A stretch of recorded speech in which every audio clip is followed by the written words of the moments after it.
From San Francisco and heading into the Super Bowl from the Moscone Convention Center, Mark Kiszla and Woody Paige from the Denver Post. That's you. Well, would you grab the magic marker and write your name under? Okay, yeah. This guy over here, that's me. I'm Kiz. Yeah. Used to be somebody else there. He got sawed off, though. I think we were covering up 95.7 The Fan or whatever that is behind you. The game. The game. There you go. Yeah, we're live, sort of. We qualify in the Moscone Convention Center, which is the media center for the Super Bowl. And Mark's been on the move. I've been on the move of trying to provide you with stuff. That's one thing to call it. You want to know the big stuff? Yes. The big stuff is Peyton's last ride, Cam's the man, and are we witnessing history? God, I look forward to that. God and God. I look forward to that. Let's start out with talking about Peyton, and that's what we're going to do. Peyton and Cam Newton all week. The big stories. You were at Media Night. Used to be called Media Day. And watching it, I felt like it was possibly the most boring, worthless media day / night I've ever seen. Would you agree with that assessment? I thought it was a little more scripted than it had been in the past. You know, they wanted the big introduction. They wanted a set to for TV purposes, and so I thought the whole thing was even more rehearsed than usual. I mean, they all get coached up to not say anything dumb, not to say anything inflammatory, and I thought last night was. Even more so. It was even more scripted than usual. I was at it, Broncos media availability today, and I thought it was more relaxed. And it's in a tent on the lawn of the hotel grounds where the Broncos are staying down south of San Francisco. And they seemed more like the Broncos to me rather than guys playing the Broncos on TV. Oh. Or showing their $80,000 Rolex watches, as Right. Keith Talib was last night. I had read that they were only going to bring out 10 players. Was that really the case today? Today they did only bring out 10 players. Tomorrow the entire squad will be there. So I was surprised by that because that is at least a moment for guys who aren't on the big stage to have their moment if they want to. You and I have been to enough Super Bowls to know, though, that there'll be, say, 2 or 3 backups sitting at a table and nobody ever goes over and talks to them. They end up talking to themselves. Well, I think there's a couple of things that work here. It's if you only have 10 players out there, you can control the message that much more.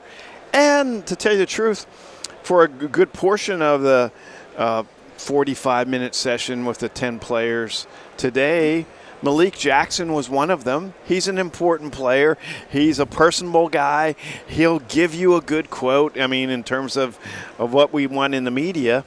And for a good portion of the 45 minutes, he had 3 or 4 people around him. So it's a function of us. I mean, there were 20 cameras at least around Peyton Manning's table and probably 5 times as many reporters as there were cameras. So to me, in the internet society, it's or the internet journalism, it's all everybody shouting the same thing, and there isn't as much room for the small story. Our good friend Lindsey Jones over there tying her shoe. Yeah, but I was going to get Lindsay to come over and join us for a couple of episodes if she gets a chance. That's Lindsay. Our staff wasn't around when Lindsay was with us at the Denver Post. I want to start with the most important question of the day and make a statement that I have now talked to one of my sources that's close to Peyton Manning. Mm-hmm. The quote he gave me, there have been various reports about friends and everything. I'm going to give you the quote, get your reaction. Because you wrote about Cam Newton and Peyton Manning, and we'll get into that. Mm-hmm. One of my great sources said to me, the quote, Peyton has said to him, I'm ready. And not talking about I'm ready for the Super Bowl. Mm-hmm. that was an indication that he's ready to go, that he's ready to retire. I don't think there's any question about it. I do think that Peyton is exuding that vibe. He must have used the phrase, "I've been at peace and I'm at peace," about 4 or 5 times during the media session today. When do you ever hear that phrase, "I'm at peace"? When have you ever heard it from Peyton Manning? I mean, Peyton Manning has said, "I'm comfortable in this offense," or "I know, and I'm excited to be here and I'm in the moment." But "I'm at peace," that is the ultimate farewell, rest in peace, put a bow on it. Type of phrase. That's why I'm saying that someone who's very close to Peyton said to me, the exact quote is, "I'm ready." And I said, "Does that mean I'm ready for the Super Bowl?" No, it means I'm ready. So that's basically the same thing. So he said that was as close as Peyton would say to him. He's retiring, but when he says, "I'm ready," do you think there are any circumstances under which Peyton Manning would come back? Well, there's one thing that John Elway said last night. When a number of us talked to him. And I'd like to get your opinion on this because you were as close to Elway's decision to retire as anybody was. Elway said that heading into his last Super Bowl, that victory against Atlanta, he was 95% sure that he was going to retire. I'm not sure that that's the absolute truth. No. But here's the other thing I want to get out, and then I get your reaction. He said, even if I were 95% sure, that last 5% is the hardest 5% because that's when you close the door, you cross over, all those terms of finality that you can use. That last step is the toughest one because it changes your life forever. And the reason why I was shaking my head immediately is I'm 95% sure you were with me on that trip. We were in San Jose. It seemed to me like that was the night there was an earthquake. Yes, there was. We were on a hockey trip with the Avalanche. We were in the same arena that where they had media night and last night. And when I walk in there, I remember the hockey press box is way up there, and I remember sitting up there and it going woo woo, and I'm going like, "Oh, I'm not used to this. I'm a Colorado kid." Yeah, so it's a trip in '99 and in the spring of '99, and we were on a hockey trip with the Avs. So the Super Bowl was played at the beginning of February, end of January at that time. So this would have been in mid-April? Yeah, it was April. And I go down, because I had gotten the word, and I go down to Spyglass, where he's playing, Cypress Hill. Okay. Monterey Peninsula. Yeah. And I catch him coming off the 18th green, and he's limping. And that didn't look like to me a player that was going to play, or he's a player that had some sort of knee procedure. And he limped off the green, and he saw me, and he was surprised. And he said, "Well, let's walk over there. Why are you down here?" And I said, "Well, I'm at the hockey playoffs. Hockey playoffs, and I think based on what I've been told, you're going to go back and have a press conference, and that'll be the announcement that you're retiring." And he said, "I don't want to go through rehabilitation again." So I only said that we had a longer conversation, and he said officially, but he said, to protect me because I'm going to hold the press conference. And I don't think he said protect me, but I don't want to be quoted as saying I'm retiring. But I'm retiring.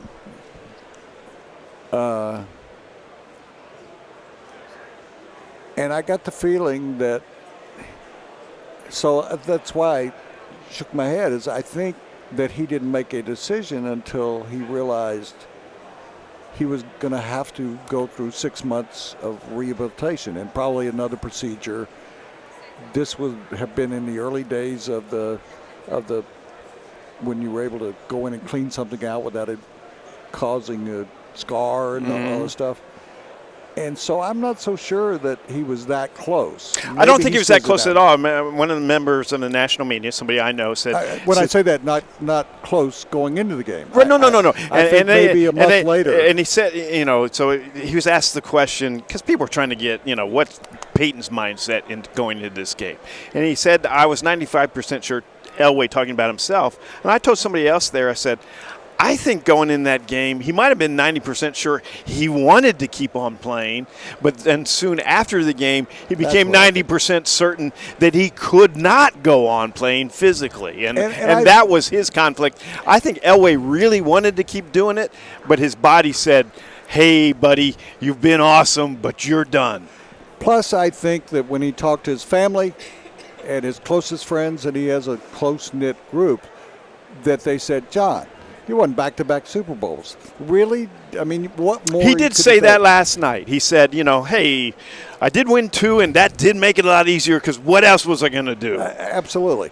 I think that Peyton, as he was going through his recovery from the plantar fasciitis, which is still there, and people have kind of pushed that over to the side, but he still has it. It hasn't gone anywhere. It's just rested, and he's probably taking shots. Yeah. But to play in a game, I think he was so uncertain. I don't want to end this way. I didn't want to end last year like that. I think when he came back from San Diego and he played what he did in the second half and they won the game. I think when he beat Pittsburgh, he got closer to retirement. When he beat New England, he got even closer to retirement. I think he says, I'm here. I'm here again.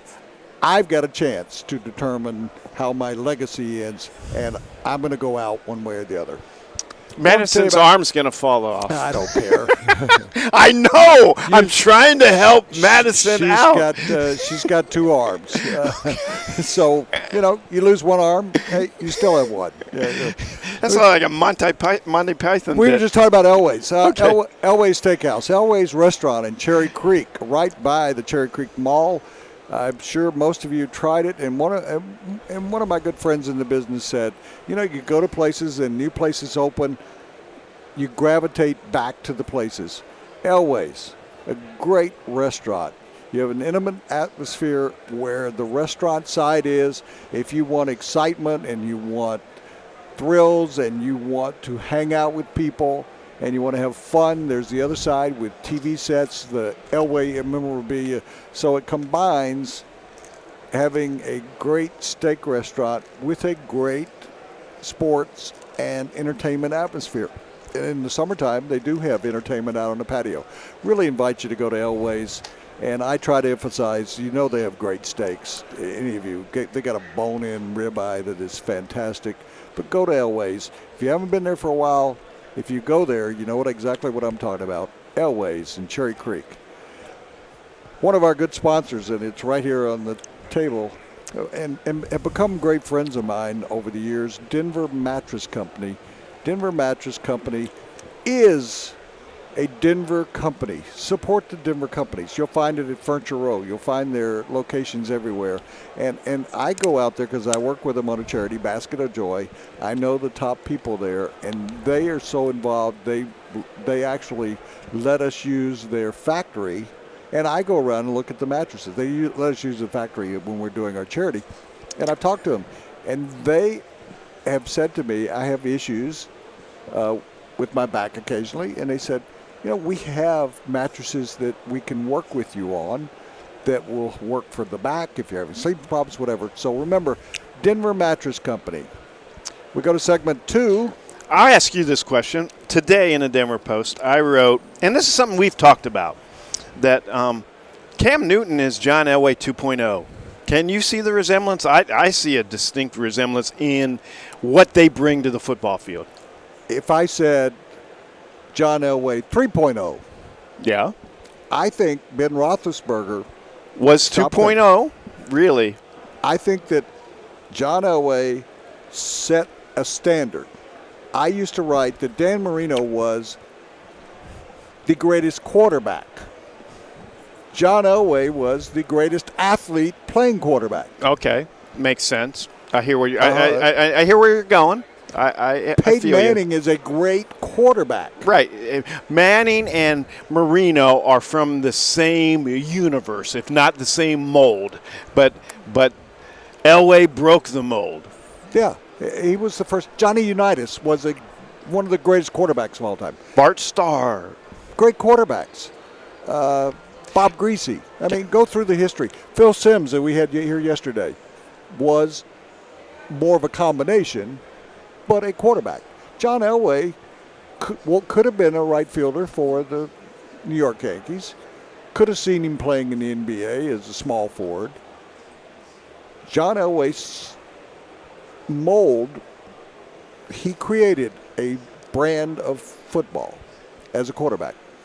Ben Roethlisberger comes along. We've never seen a guy he was a linebacker. Could have been a linebacker. Sure. Offensive lineman. Yes. And he was a tall guy, and he had a strong arm. I thought that was, forgive me, a newer version of John Elway. Bigger guy, stronger arm, move around, do all those things that Elway could do. Now Cam Newton, I think, is a better version of the two of them. He is a bigger guy. He's built like a linebacker. He runs like a wide receiver, and he throws like John Elway. Imagine where we're going to be another 10 and 12 years from now, because Elway came along in the 80s. Roethlisberger came along in the 90s. Yeah. Late 90s. Yes. And now, 14 years later, we're seeing the advancement of the human body, of what medical science can do. I'm not talking about illegal drugs. I'm talking about workouts and what the preparation that Cam Newton had along the way, better coaching. Okay, wait. See, this is what, and I like what you say about the evolution, that's exactly it. Elway comes in the league in 1983, and he's 6'3" and 215, 220, and we thought he was too big and too fast for everybody, and was not even fair. Now Cam Newton comes along 5 years ago, and he's 6'6" and 260. I mean, if you put Elway and Newton side by side now, you think that Elway was Cam's little brother. And that's the advancement of the human race right there, and athletes in the human race. Well, you think about it, let's say in the 70s, it was Terry Bradshaw, it was Roger Staubach. Right. Those were quarterbacks. Yeah. Now we're seeing that great athletes are becoming quarterbacks rather than quarterbacks becoming quarterbacks. I don't know whether that makes sense, but having watched it as long as I have, that I'm seeing that the next version of Cam Newton, 4.0, is going to be. We're seeing it in the NBA. Guys that are 6'10" playing like point guards. Right. Magic Johnson set the mode there. Right. Now we're seeing guys. We're seeing a guy, Porzingis in New York, that is over 7 feet tall, that shoots like he's a 6'4" shooting guard.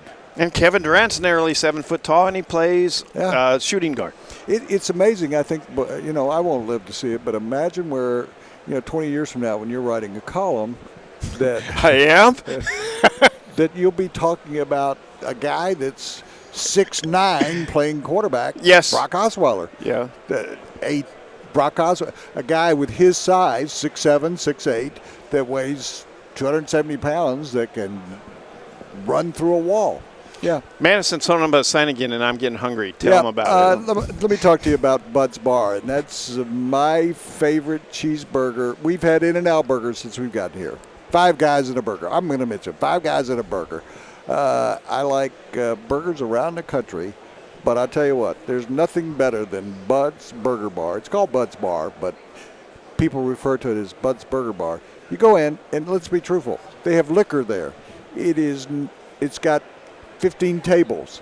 It is the place you grew up with in your hometown that had great cheeseburgers. And my friend Mike doesn't mess with fries. Don't want fries. You want fries, you go somewhere else. What he does is he does a burger better than anybody. They give you chips. They give you onion slices. They give you pickles on the. You're laughing. You've been there, haven't you? Yes, I have. Yeah. It's between, and you go, where is it? It's between C470 and Castle Rock. If you go down south on Santa Fe, you'll come to it. Beautiful view of the mountains. It's in a town that has one street. It is an incredible burger. And don't trust me, a guy who writes magazine articles, does TV shows, went from DIA out there just specifically to have the burger because he heard it was great. And he wrote that this is one of the top 5 or 6 burgers in the entire country. You'll agree with me. Rocky Mountain Men's Clinic is Colorado's best clinic for men. Sure, they can help you with your sexual problems, and if you are having sexual problems, this is the place to go. They have trained medical professionals who can help you. But sexual problems could be caused by other problems, strokes, diabetes, heart disease, whatever it might be. They can give you full testing that will allow you to get back to the kind of life you've enjoyed. So go to Rocky Mountain Men's Clinic, go to their website, check them out. I think you will agree with me. They can do stuff for you that other doctors cannot do. RockyMountainMen'sClinic.com.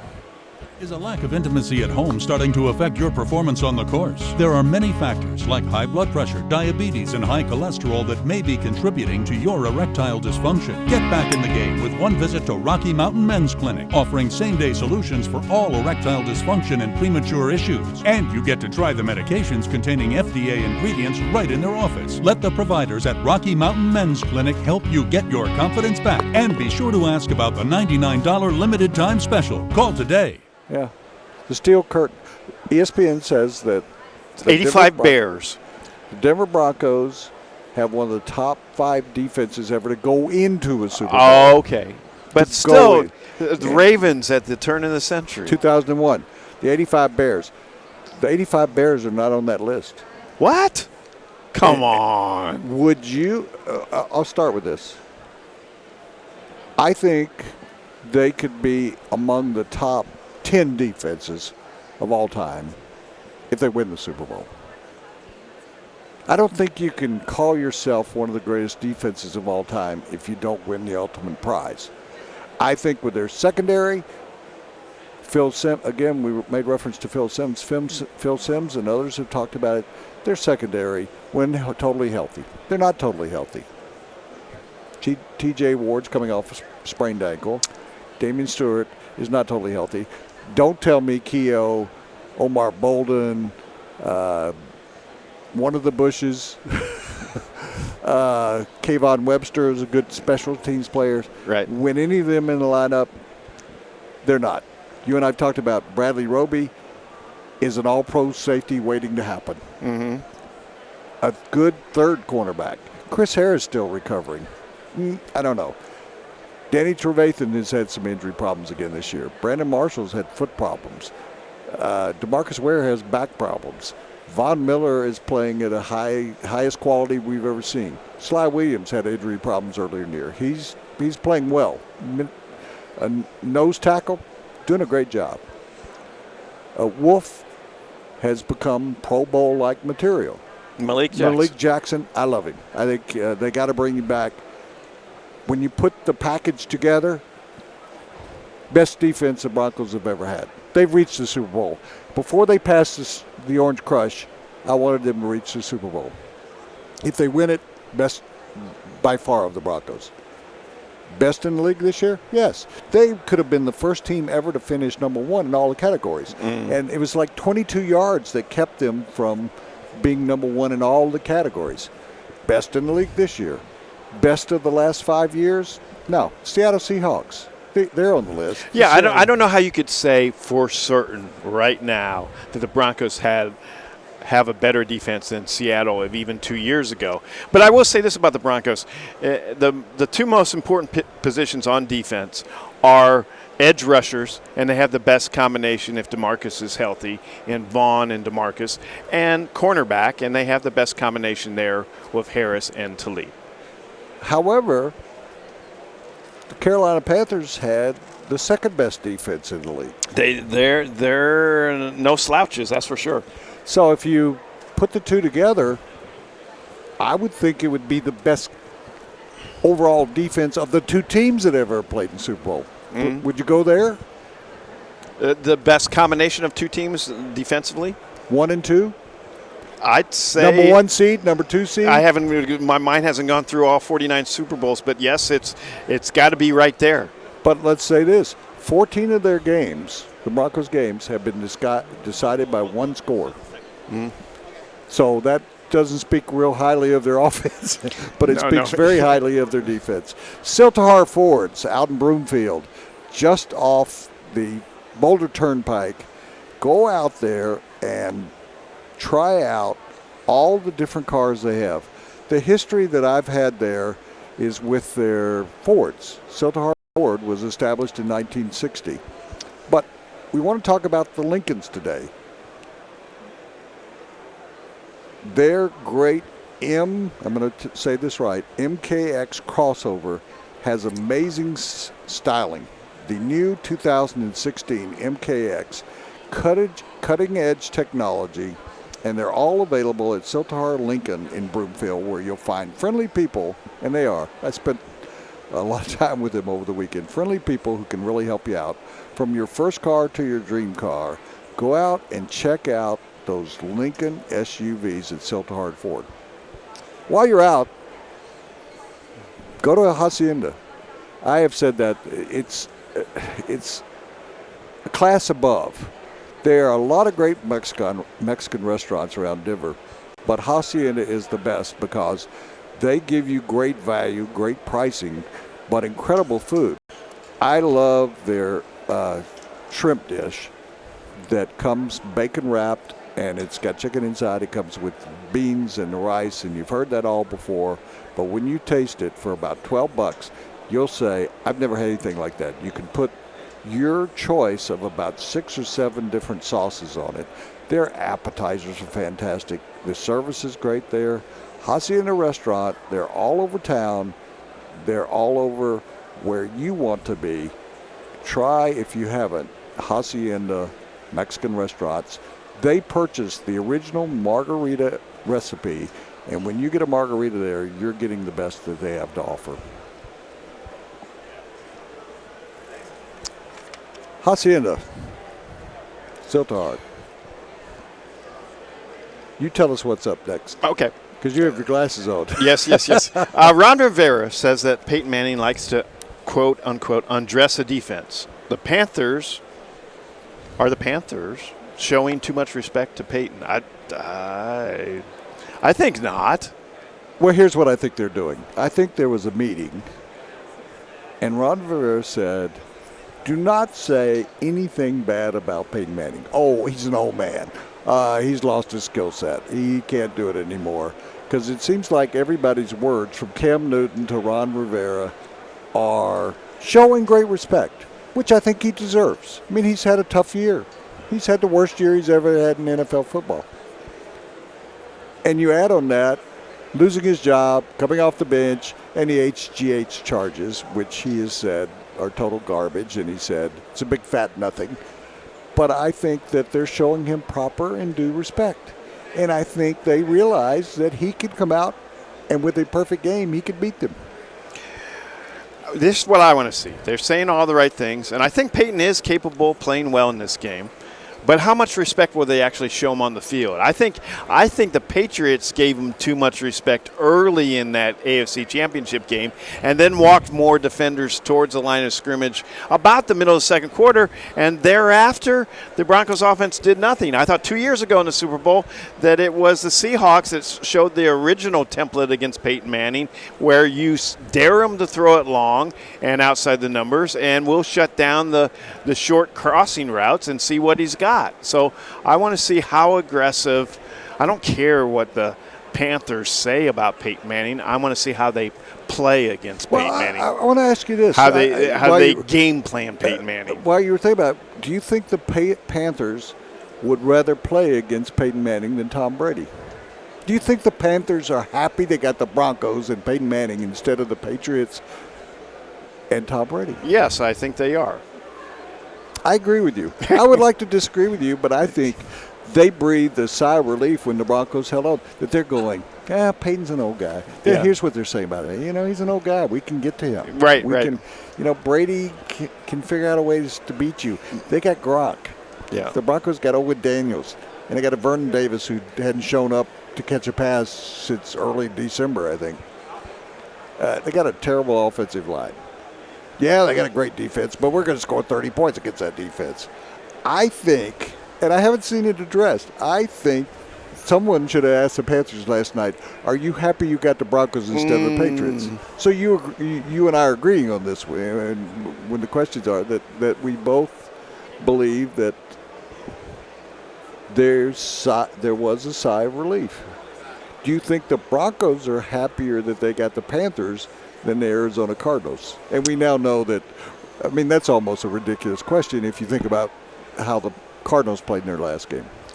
I don't think it makes any difference to the Broncos. I really don't. I do think that Cam Newton presents more of a defensive challenge than Carson Palmer did because he, as we've talked about, is a dual threat, a true dual threat running and passing. And that gives the Broncos' defensive line could tee off on Carson Palmer the same way they teed off on Tom Brady. In practices this week, Wade Phillips and his coaches are going to say, don't over pursue, don't get sucked in, play contain, keep eyes on them.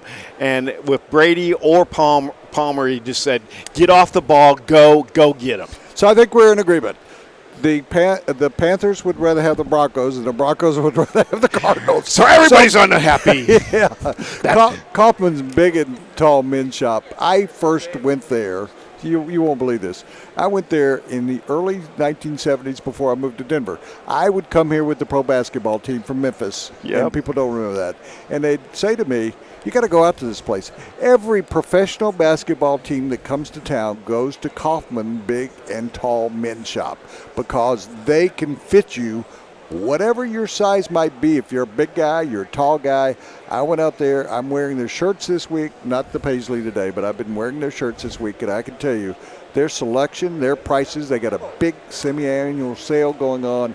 It's on South Broadway right before you get to Hamden. I have known Kaufman's father and son. I tell you what, if you are looking for big and tall clothes, from swimsuits to underwear to jeans to shirts to suits, there's only one place to go. Shop where the pros shop, and I'm talking about the pro basketball players, pro football players, hockey players, because they know quality when they see it, and you'll know it when you see it at Kaufman Big and Tall Men's Shop. Today is Papa John. We're talking about Peyton Manning. Well, this is going to make sense to you. Papa John's 18 special. Go online, make your order today. You get 2 pizzas, 3 toppings. 2 pizzas, 3 toppings, and you get to build it on the website yourself. Just call Papa John's. Go to the new papajohns.com. For our Players' Choice pizzas, we made the NFL players' favorite pizzas. Now you can eat like an NFL player. If I can eat like a football player, I can talk like one, I can work out like one, I can even dress like one. Look, you can eat the pizza. You just can't steal my shorts. Up your game with any large specialty pizza, including Players' Choice pizzas. Only $12 each. Better ingredients, better pizza. Better football. At the new papajohns.com. We're back with the sports show. That's Woody Paige talking to our boss. So now you have a behind the scenes Speaking of look a boss, got it. She was our boss for years too. And we're joined with Lindsey Jones, the fine NFL writer for that USA Today product. Why didn't you bring your sign over with you? I know, right? How's it going, Lindsey? I'm good. Haven't seen you in a couple hours, Mark. I know. Life's changed a lot. Yeah. And you haven't seen me in a while. I know. I've waved to you at places. Across the press box, wherever we might be. What strikes you about the Broncos so far this week? Yeah, I mean, it's so funny because everybody talks about the Panthers and how loose they are, and like anytime you watch the NFL Network and ESPN coverage, it's all about the personalities, and these Broncos are pretty loose. And I keep trying to compare it to 2 years ago and remembering, and I felt like they were kind of uptight 2 years ago. He said that the other day, that by the end of the week he could tell that Seattle was by the end of the week 2 years ago, I just knew Seattle was 100% certain they were going to win the game, and the Broncos were starting to think, well, I don't know. Yeah, they were definitely tight, and I don't know if it was just the makeup of that team, the way they played, or what it was, but I think they're much more comfortable in this moment and everything that's got going on. Maybe that's because they're the underdogs. Maybe because They know that people aren't going to pick them to win. Well, Seattle was the underdog 2 years ago too. Yeah. No. But I was saying that the Broncos are the underdog. I'm saying, exactly. No, I'm saying that the Broncos are kind of in that role that Seattle was 2 years Yeah. ago. And he's talking about Seattle became very loose and confident at that time. I think the Broncos are in that role. Do you think is there a difference? And Kiz pointed this out in a column a week or so ago about how the Broncos really have turned over their team since 2 years ago, that either guys were injured or that are now playing in the game. I think the organization being here a short period of time after that organizational, even with the new coaching staff, but there's still John Elway. There's still, I think you know this, that they prepared better. They made a lot of mistakes organizational-wise, if that's a word, 2 years ago. I mean, they didn't even check out that they were going to be on a boat where guys could get seasick. Yeah, and I think it was really interesting that they did the bulk of their practicing last week. All of their game planning, they did, physical practices back in Denver because he knew that this was going to be a weird week when they got here, and they didn't want to let's bog them down with trying to game plan for the most unique quarterback in the NFL. Let's get the bulk of our work done in Denver. I talked to some guys last week who were surprised about that. They were kind of expecting, an easy week, we're going to rest. And no, Gary Kubiak came in and he worked them. It was basically the exact same schedule they had leading into New England. Do you think, let me ask you both, that Gary Kubiak is no rookie here? He was here as a player twice behind John Elway. He was here 3 times as an assistant coach with the 49ers and the Broncos. This is not his first rodeo, to use a term. Yeah. And he was following Shanahan's kind of lead. No, I think Shanahan's imprint is all over this team now. So I'm not sure that everybody in Denver would be confident and comfortable saying that, but hearing it. But Mike Shanahan's influence is definitely on this team now. And here's one other thing: if Kubiak goes full Shanahan, he has already told these guys, listen, we've got a great game plan offensively and defensively for our opponents. And if you just go out and execute it, we're going to kick their tushies and we're going to shock the world. And I think if he steals the whole Shanahan routine, that he's done that as well. Well, they definitely seem confident. Yeah. I mean, I think there was something too showing up here in San Francisco, knowing what their game plan was. Right. And sure, they're not going to tell us. We're going to ask them over and over for 4 straight days. How are you going to attack Cam Newton? How are you going to defend him? What are you going to do against Josh Norman and all that stuff? They're not going to tell us, but they know. They're not clueless about what they have to do, and they don't have huge injury concerns. I mean, there's not a lot of kind of mystery this week. They just got to stick to their script, Talk to me about the vibe. Can I just add that it was kind of interesting? Peggy Shanahan told me, and you both had connections with her over the years. That not pleasant for Peggy in my case. Or mine either, for that matter. But Peggy once told me that they went on a vacation to Hawaii. Yeah. And they had every minute of the day. Every minute of the vacation, game planned. Yeah, flow chart. 8:30, breakfast. 8:45, walk on beach. Right. And she said he is the same way with us and his boys as he is with the team. So when you say the Shanahan influence, that's something we know that Kubiak has probably did with them. And the only problem with that this week was all the buses ran into each other. Yeah, that was a setback. Although this year has been so weird for them. I guess it was just another. Okay, so I'm riding our bus on the way back here from Broncos availability, and the thing that comes into my mind is, if you have a bus accident to start the week, is that a bad omen, or is it just a joke that you go, right, we can do anything? How should I read the bus accident? Is it? Yeah. Is that an omen or bad karma? Or is it bad karma or good karma? That's my question. Maybe it's a sign that the week can only get better. Yeah. Okay. There you go. Monday we have bus accident. By Sunday we'll be ready to play. Well, it seems like a scenario when you listen to what actually happened. It seems like it's one of those things that it could have been disastrous. Yes, right. So the the fact that we can kind of laugh about it 24 hours later, maybe that's a good sign. I mean, everybody was healthy. The police officer who had to lay down his motorcycle, he's going to be fine. So maybe it's a good sign. It'll be a good story. They can put it in the NFL films.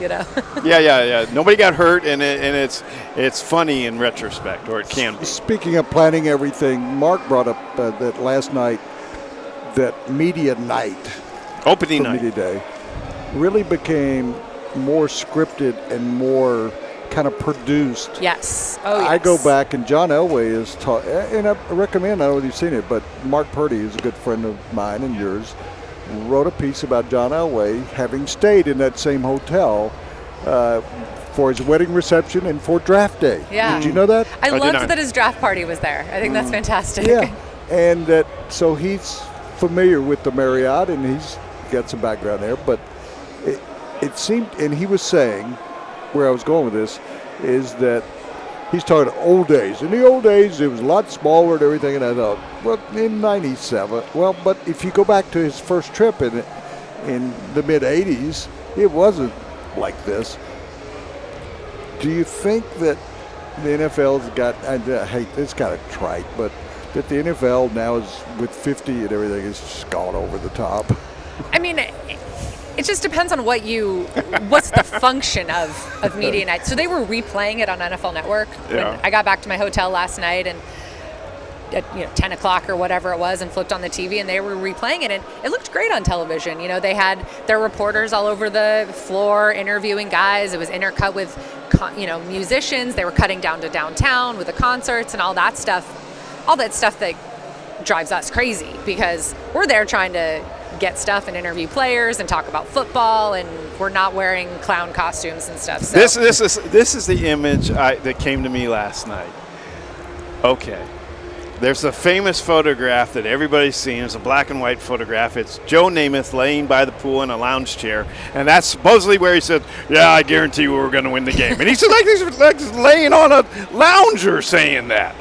And then last night they introduced the Broncos, and we're in San Jose in a hockey arena, and they're introduced on a replica of the Golden Gate Bridge. And I'm going like, we are in Disneyland. Yeah, it was definitely produced, and it was much more of a spectacle than, I mean, it's always a circus, but it was definitely more like the way they did the lights and all the gold and everything that was going on was, although I think it was maybe a less ridiculous than some of the others. I mean.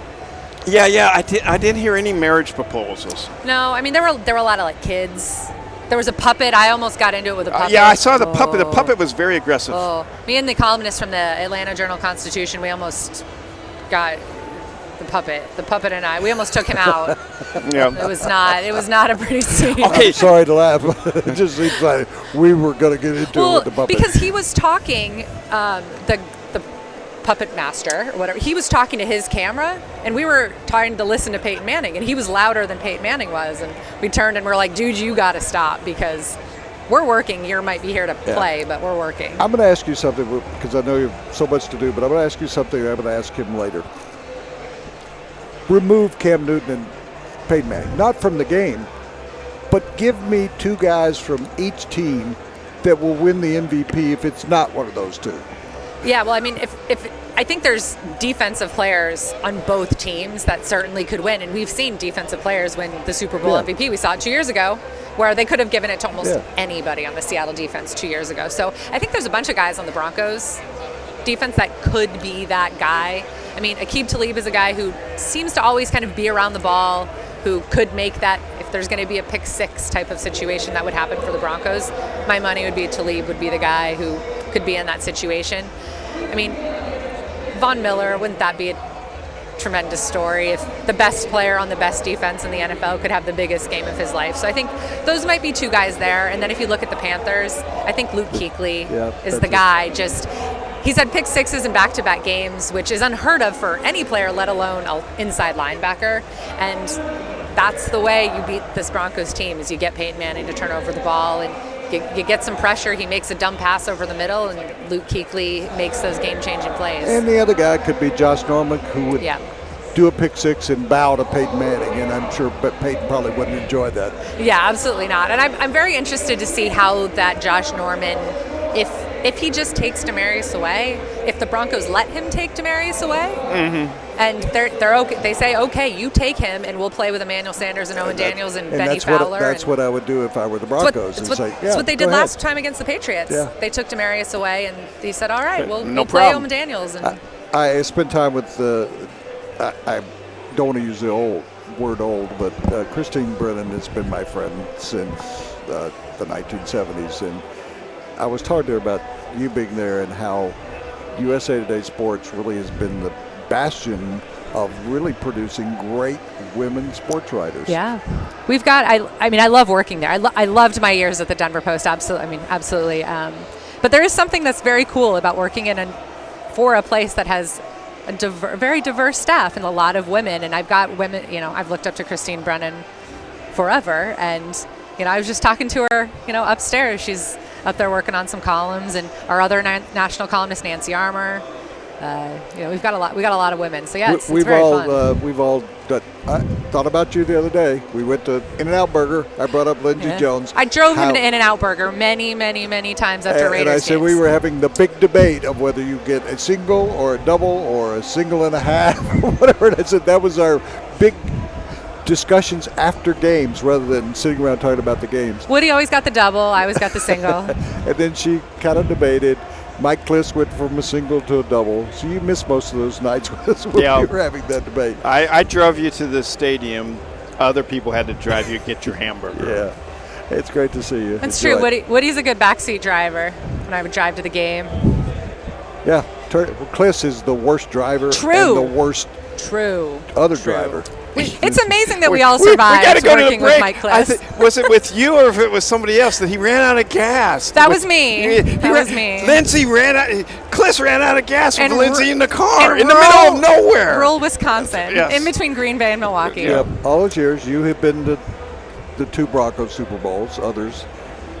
He's been to most of the Broncos Super Bowls and a number of others. I've been to all the Broncos Super Bowls. And someone asked me yesterday how many Super Bowls. And I said, well, number 10 was my first. And they said, well, that would make 41. And I said, I don't know. You count them. I don't. But from the 10th. It's great to see you. Thank you. Awesome. Thanks, guys. Okay. We'll talk about Elway. I know this place you've been to. Elway Steakhouse in Cherry Creek. And if you are looking for the ultimate steak, it's a place to go. I was there not long ago for the steak and lobster, and you're talking about a meal that would turn your life around and make you brand new. That's Elway Steakhouse in Cherry Creek. Go visit Tim Schmidt and our friends and the people there. It's the classiest place you could possibly go to. In Cherry Creek, Elway's Steakhouse. Speaking of making you brand new, Rocky Mountain Men's Clinic, the best health clinic for men in Colorado. There is no doubt about that.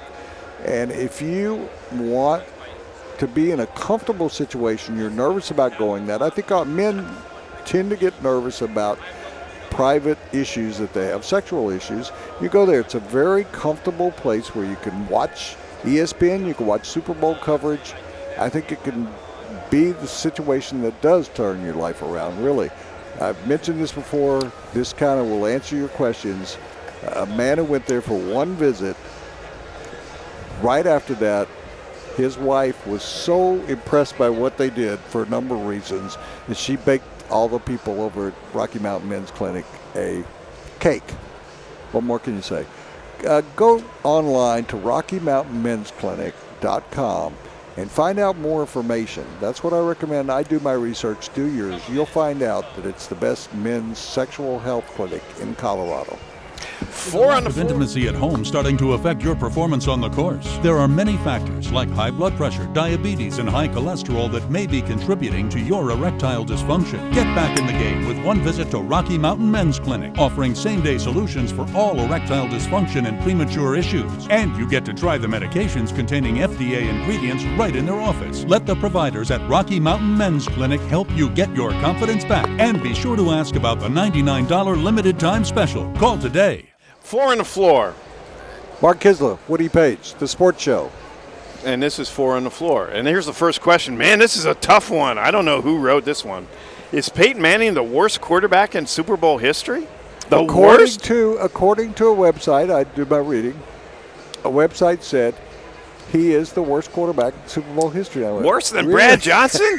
Worse than Trent Dilfer? Well, that was the headline, and I read through it, and it said he had the worst statistics of any quarterback ever going to the Super Bowl. I believe that. I mean, if you looked at Peyton Manning's 2015 season and Trent Dilfer's, 2001 season with the Ravens, Dilfer was statistically a better quarterback than Peyton Manning was this year. Manning is not the worst quarterback in Super Bowl history, but he may have the worst statistics.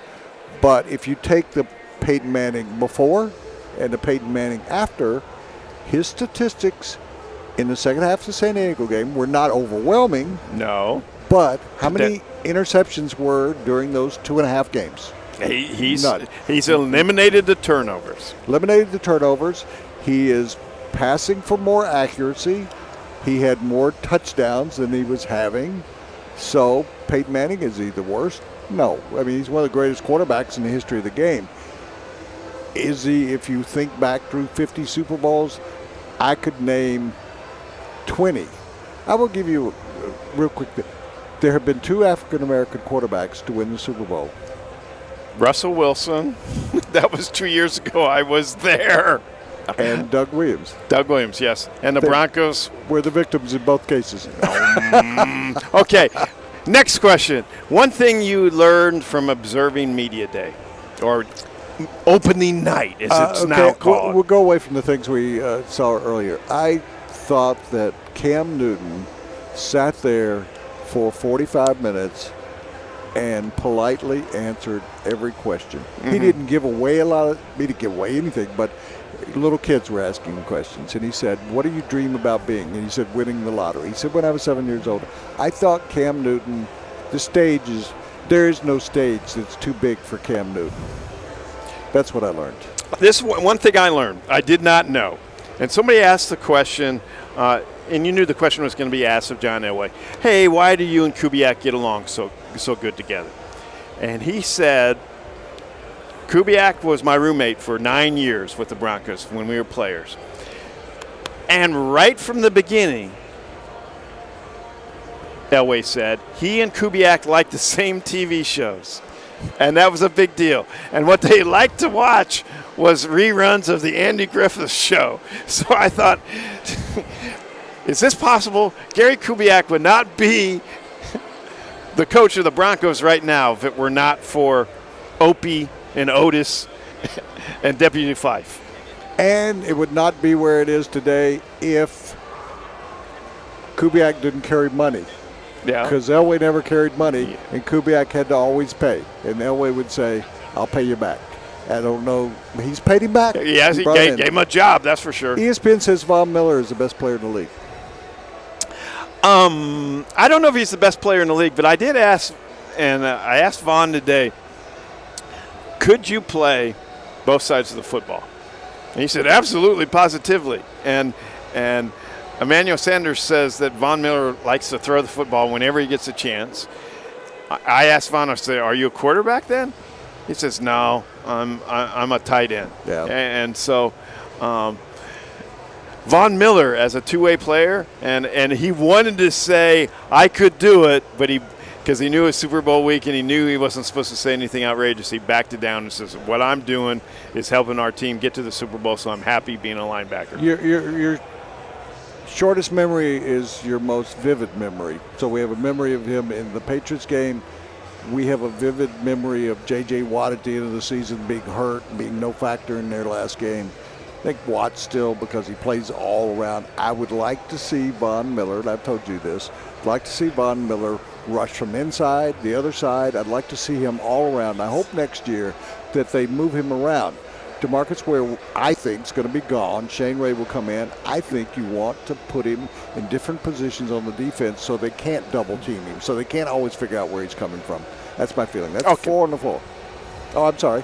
One more. Oh, forgive me. I can't count. This is an important one because this is your guy. Tim Tebow during Super Bowl week won a lip sync contest. Is that He couldn't play quarterback in the NFL. Is that his future occupation? Lip syncing? You know I'm close to Tim Tebow. Yes, I do. That's why I'm giving you a hard time. One of the most incredible things that he won something during Super Bowl week. And I thought I was giving you a hard time. God forgive Woody because he teases Tim. Let me tell you about New York Daily News. And Dane, we're having to train. It's not the newspaper. It is the best restaurant. I talk about it being a delicatessen out of New York City, but Alan Torrey have produced the best restaurant in Southeast Denver. And so I don't know that I gave them credit enough. That there's everything from great spaghetti there. I take home the spaghetti. The desserts are to die for.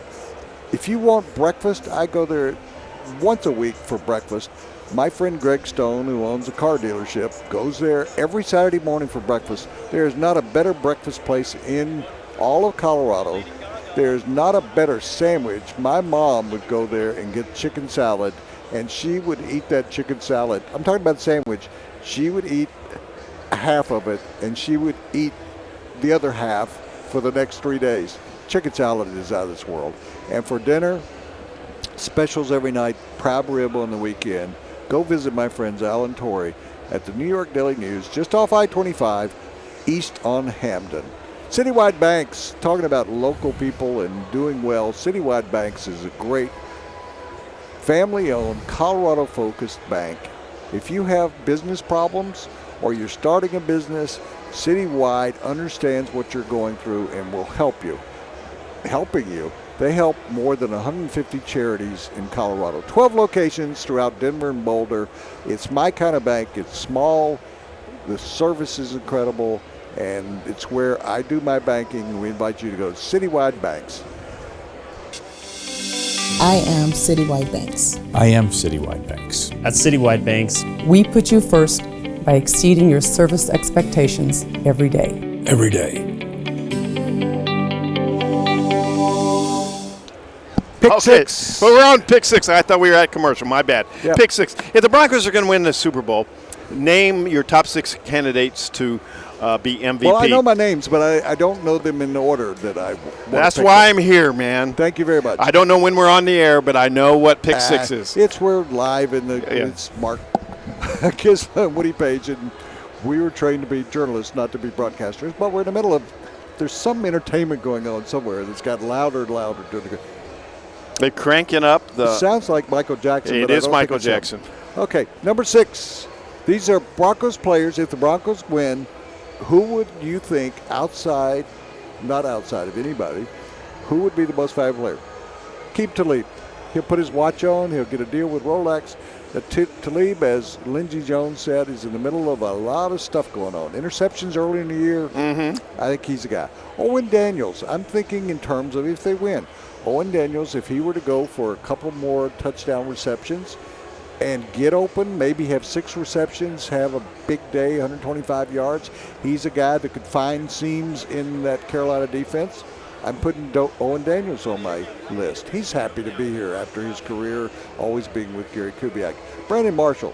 I like that pick. I think that's an interesting. I think they're going to put him to spy on Cam Newton. Okay. I think he's going to come up with 7 or 8 tackles in the game. I think he is going to try and match. He's the same size almost as. So. And he's probably faster. He's probably one of the few guys out there, and that's a real key to the Broncos defense. C.J. Anderson. When the Broncos rush for 105 yards, don't ask me why that number, they are 9-0.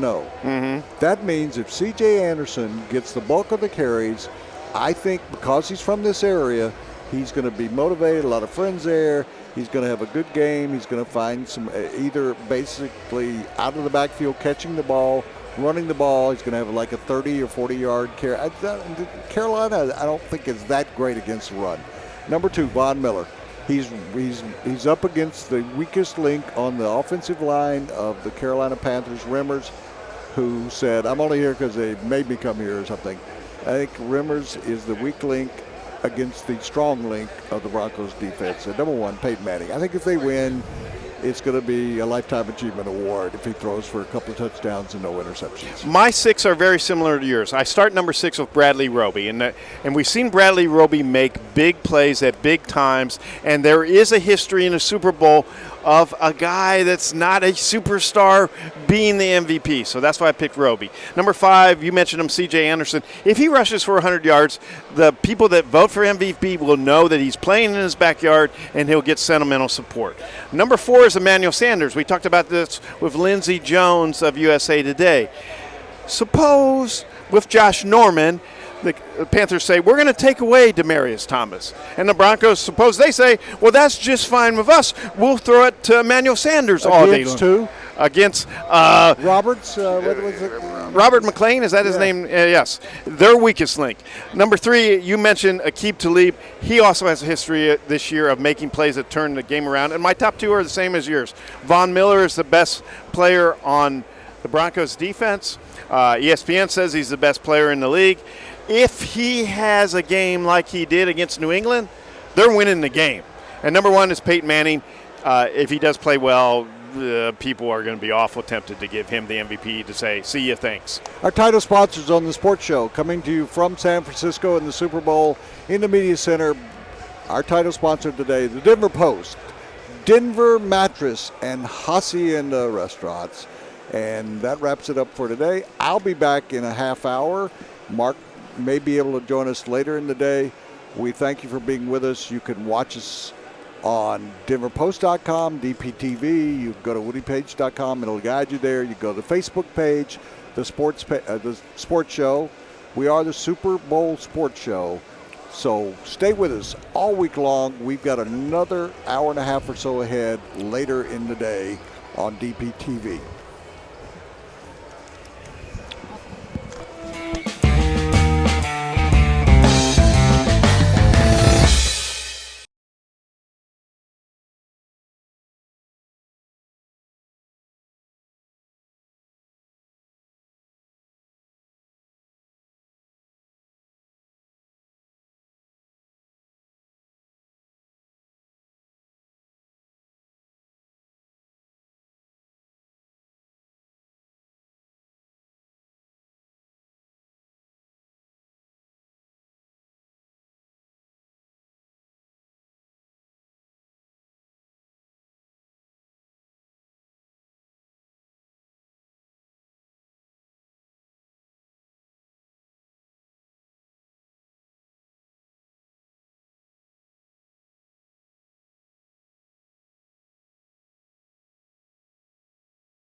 Oh, yeah, whatever.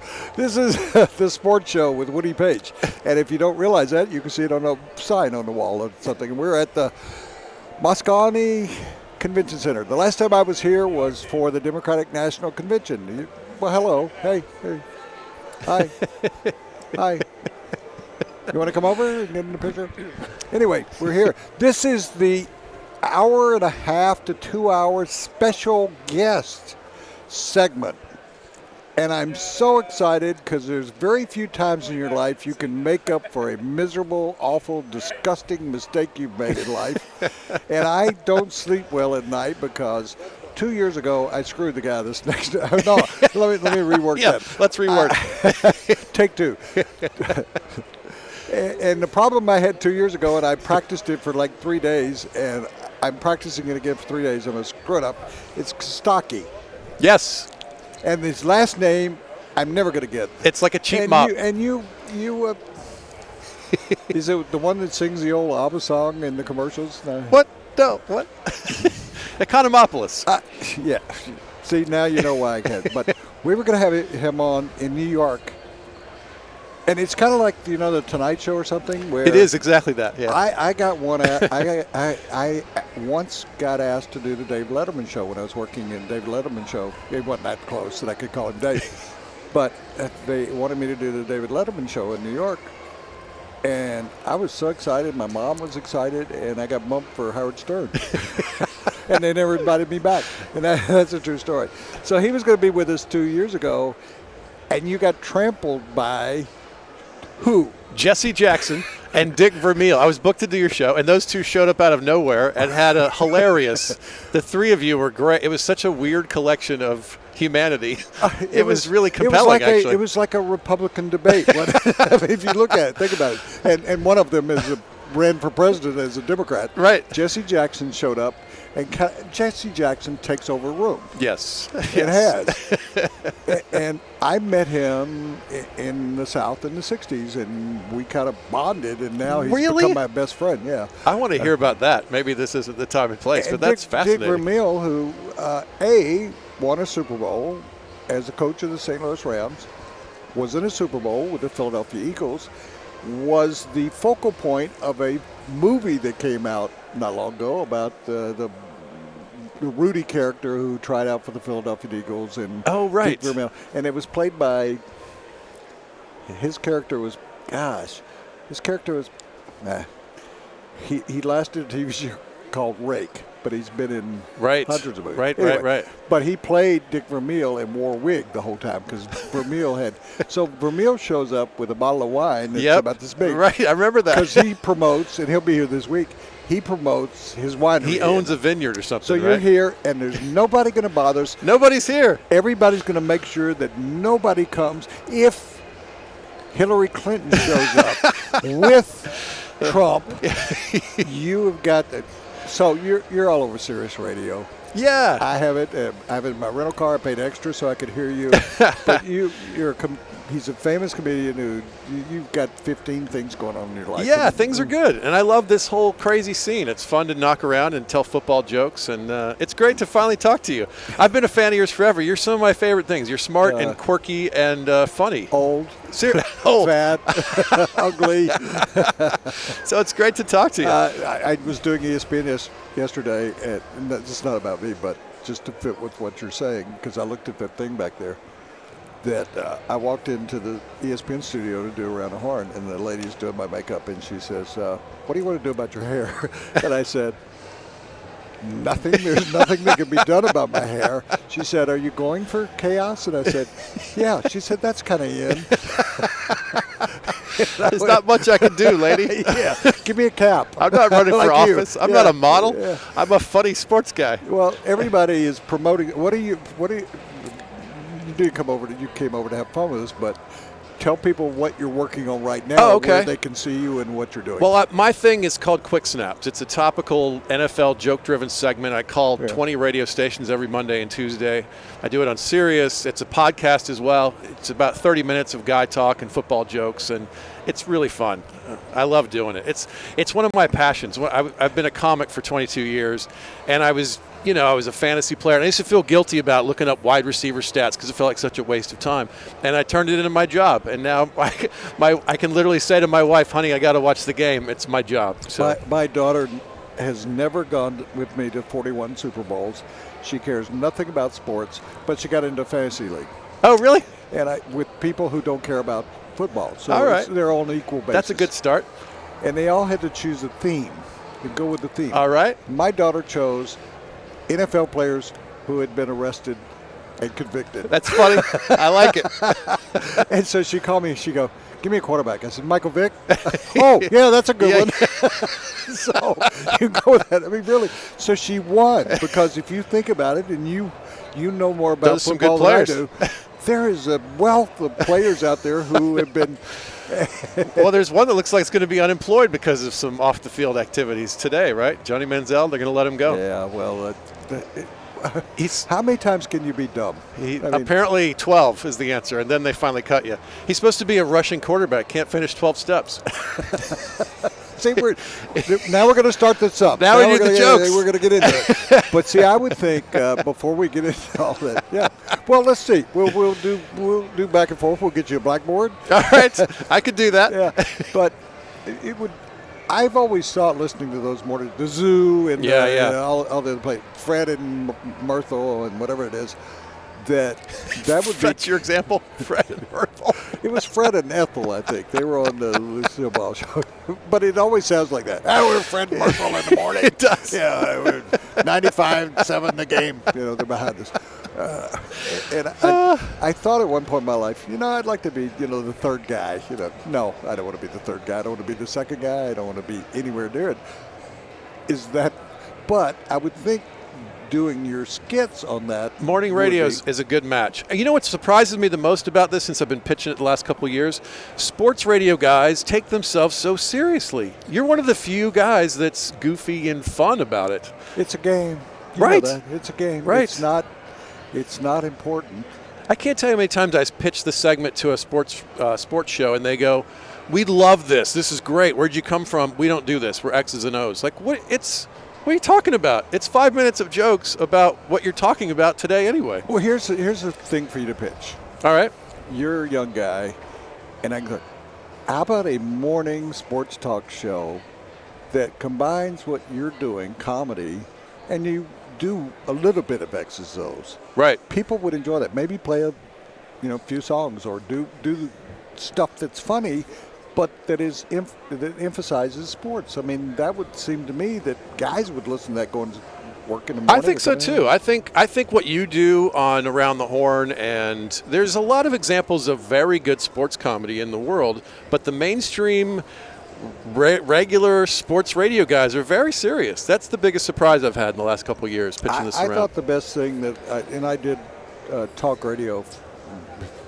What am I doing? I did talk radio for several years in Denver, and I gave everybody a nickname. And I said, you can't call here unless you give yourself a nickname, or I'm going to give you one after 2 minutes. And guys would call, and they would be serious. That fight last night, that was the worst.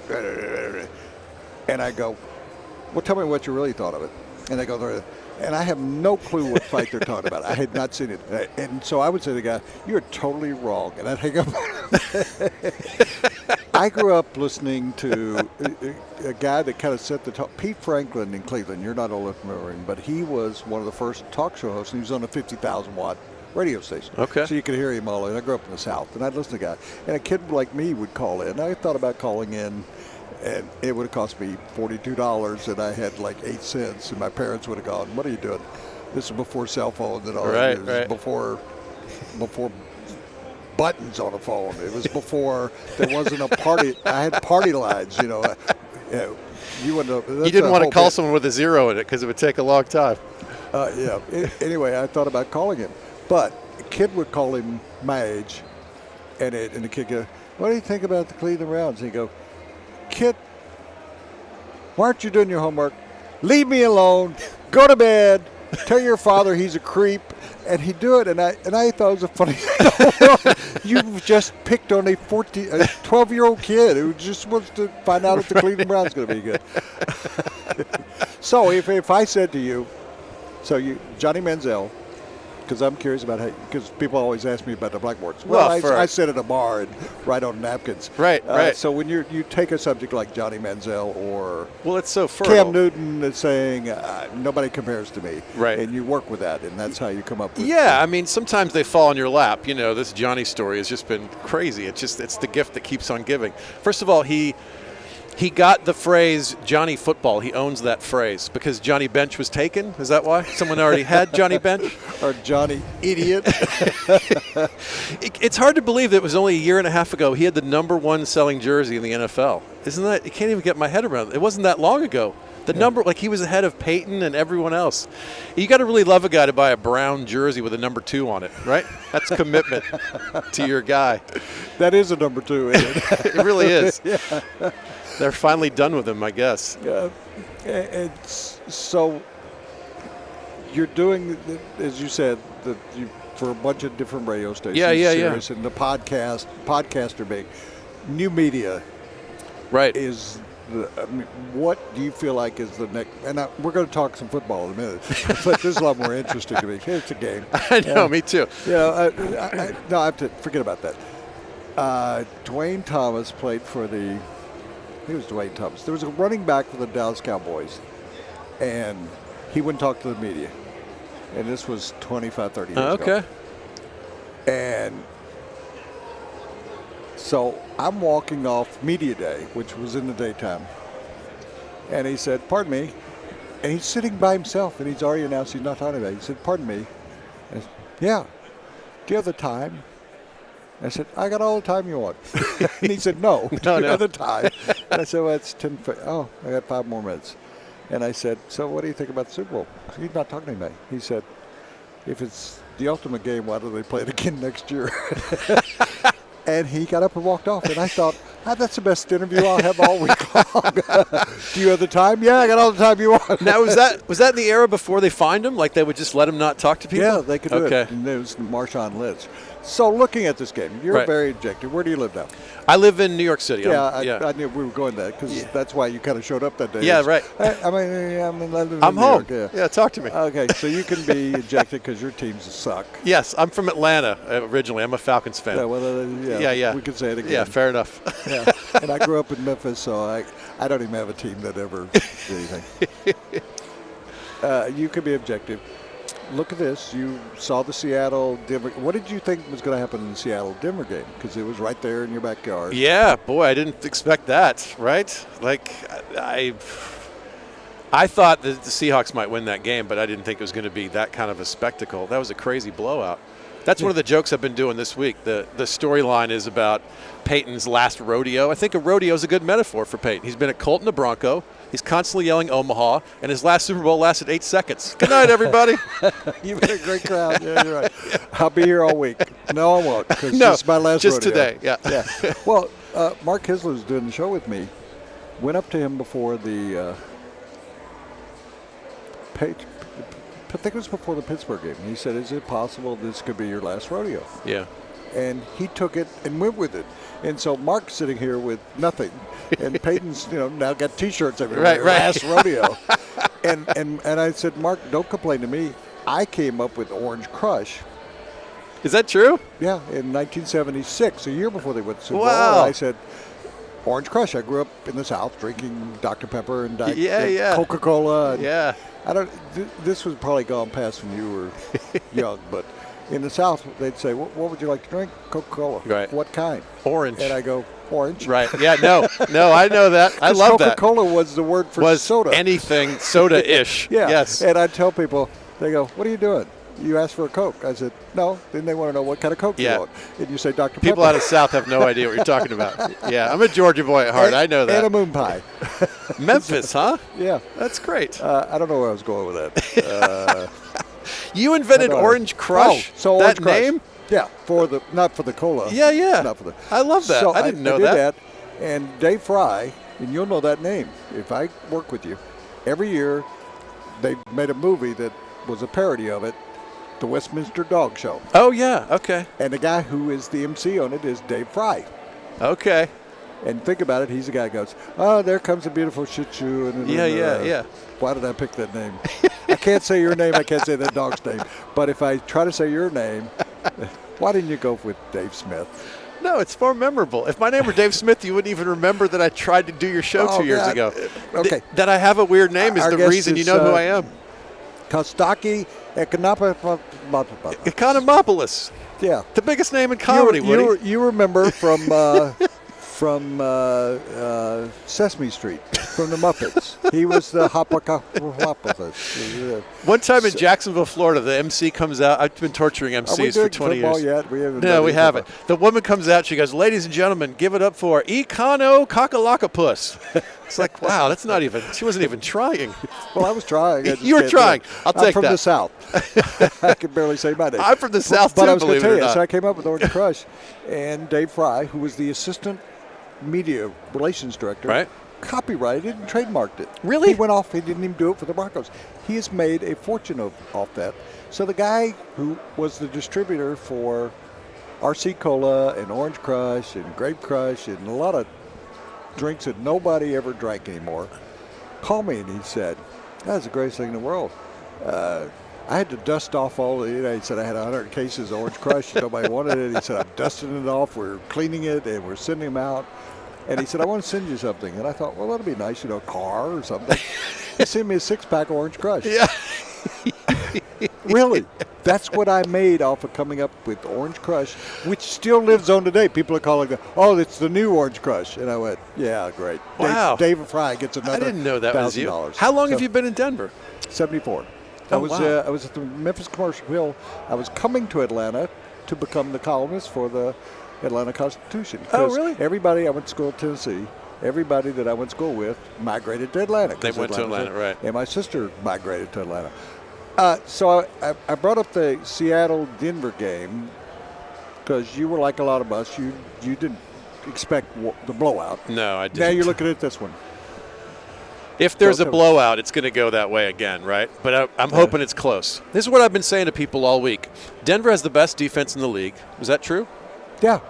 So ESPN said it's one of the top 5 defenses in the NFL to go into a Super Bowl.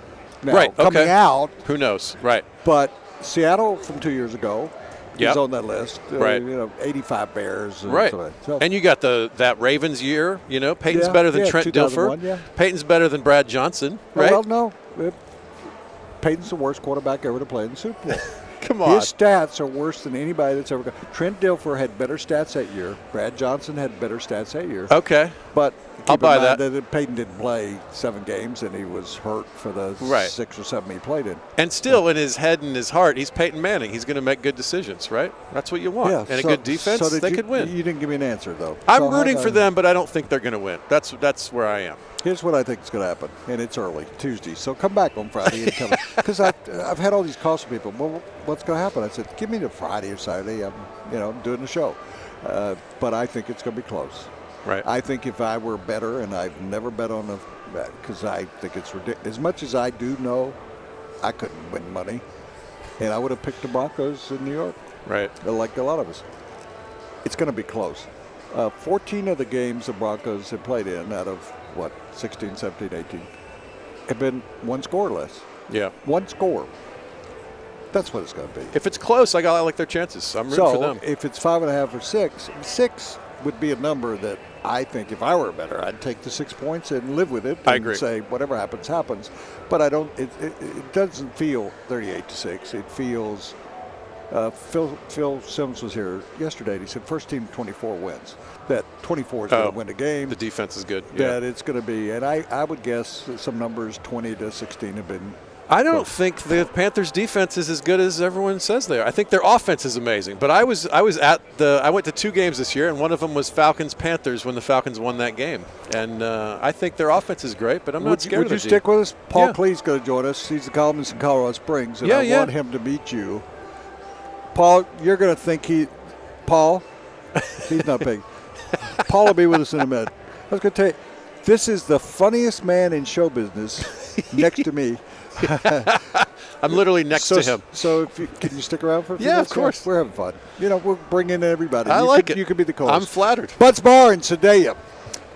I tell the story, and I love to tell it.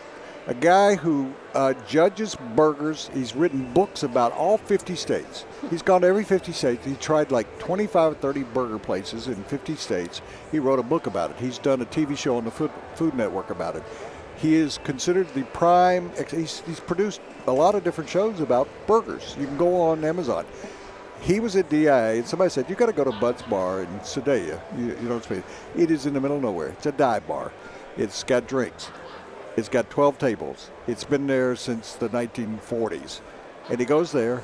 He goes back and writes in the book, it is one of the 5 greatest hamburger places in America. Wow. I think it's number 1. We've had In-N-Out burgers since we've been here. Trust me, not even in the case. He doesn't even sell French fries. He says, no French fries, damn it, because you're there for a burger. If you want fries, go somewhere else. Wow. So they have, yeah. That's specialization. That is a guy. And they sell thousands upon thousands. Butts Bar. While I'm talking about that, if your health is an issue and you've eaten too many cheeseburgers, Rocky Mountain Men's Clinic. No, Colorado's premier men's clinic. If you have a sexual issue, I'm your guy. Come to me. I can take care of you. If you got a problem sexually and you want the excitement back in your life, go to Rocky Mountain Men's Clinic, and they have trained professionals in the medical field that will help you get back into business. I don't know how to put that. They will help you get back into business. Go to their website, Rocky Mountain Men's Clinic. Dane, will you do me a favor before I do that again? I've forgotten the number. So would you write down the telephone number? RockyMountainMen'sClinic.com. Trust me on this. The best men's clinic in Denver. Is a lack of intimacy at home starting to affect your performance on the course? There are many factors like high blood pressure, diabetes, and high cholesterol that may be contributing to your erectile dysfunction. Get back in the game with one visit to Rocky Mountain Men's Clinic, offering same-day solutions for all erectile dysfunction and premature issues. And you get to try the medications containing FDA ingredients right in their office. Let the providers at Rocky Mountain Men's Clinic help you get your confidence back. And be sure to ask about the $99 limited time special. Call today. We're back with you, and I wanted Paul to meet Mr. Stifalopoulos he was the star of Cats on Broadway. Midnight, remember? That's him. It's Kostas Kofas, who used to play for the... That's right. He's George Carl's favorite. I don't know it. Here, you try to pronounce that. If you can do this, you can know take a Greek over the somewhere show. in your life? Come on. Economopoulos. Yeah, sure. I'll answer to that. My best friend one of my best friends owns a Greek restaurant, and his name is Yanni, and his last name is just like yours. Yeah, something Greek. ridiculous, so, yeah. Paul Clay, the outstanding, exceptional sports columnist for Colorado Springs Gazette, you're here covering the Super Bowl. I was told that tickets to Alcatraz are sold out for the week. Oh. Isn't it funny now, after all those years, I'll do this like, hey, here comes a funny one. That's not really. But all those years people tried to escape from Alcatraz, now people are trying to get into Alcatraz. Can't get in. Can't get it's in. all booked. Have you been to the island? Yes. I wanted to actually do a column, and I'll give this one to both of you. I wanted to go out there and sit in Al Capone's cell, kind of close the door, really, and write a column from there about the Super Bowl ago. Man, I'm in the big house, and it's not Michigan. But wouldn't you think if you went and did a bit in Mickey Cohen, who was a big criminal in L.A., Birdman from Alcatraz, that's before they moved. So he's down at Colorado Springs. That's where they put all the criminals down by Colorado Springs now. And really? Max, Big Max. Yeah, that's right. And Canyon City also. Yeah, I mean, there's. I thought that was the home base of Christian radio. It probably is that too. Yeah. The Unabombers in Big Max. That's where they're going to take what's his face, who's the guy that we're bringing up from Mexico. Right, and the Boston Bombers were there, I believe. Isn't that right? Yeah. I mean, wow, I didn't know that about him. I've gone down there, and trust me, you don't want to be in there.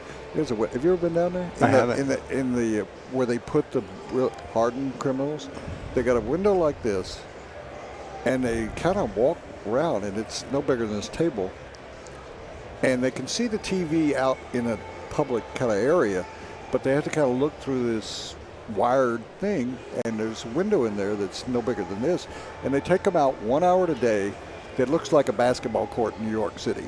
Correct. So think, it's about 30 feet tall, right? And it's about as long as a basketball court, and they can stand there by themselves for an hour. And I mean, there's no goal, or there's nobody to play against in a game. And I thought, boy, that's a tough life. That's what. So you should go down there. You sometime. don't want to commit a crime anywhere. It's the only time people don't want to come to Colorado. I love Colorado. Denver's one of my favorite cities. Boy, I'm getting a lot of waft of the same smell I'm getting in Colorado. The streets of San Francisco. I walked outside here and said, man, there's some marijuana going on here. Yeah, there is a lot, actually. Yeah. You have one of the best comedy clubs in America there. And I live right by one that of Comedy them. Works is great. Would you come out and you've done it, obviously? Yeah, sure, yeah. That's top 5. Most comics put it in their top 5 easy. easy. Let me work with them. You should work, Mel Gibson, who is one of the bookers there, is one of my good friends. And we have, on the show back in Denver, we put the comedians on who come to town. Oh, really? And we had Brad Williams. Have you ever worked with him? I don't know Brad. He's a short person. Yeah, I don't like he short does people. a lot of... my college roommate was a short person. Yeah, we lived together. I gave him the top bunk. So is Madison. If you met Madison, she's a short person. I always at the end of the show thank the little people. Madison, Brad Williams. So we're talking football. I can tell. In prison, he is just barely. He does football-related humor. This is a good way to put it. Yeah, that's good. For Sirius Radio and podcast and a lot of morning shows around the country. I'm very familiar. Yep. Yeah. Mm-hmm. I have serious. Okay. I'm serious. I have serious. Okay. He's serious. He knows me.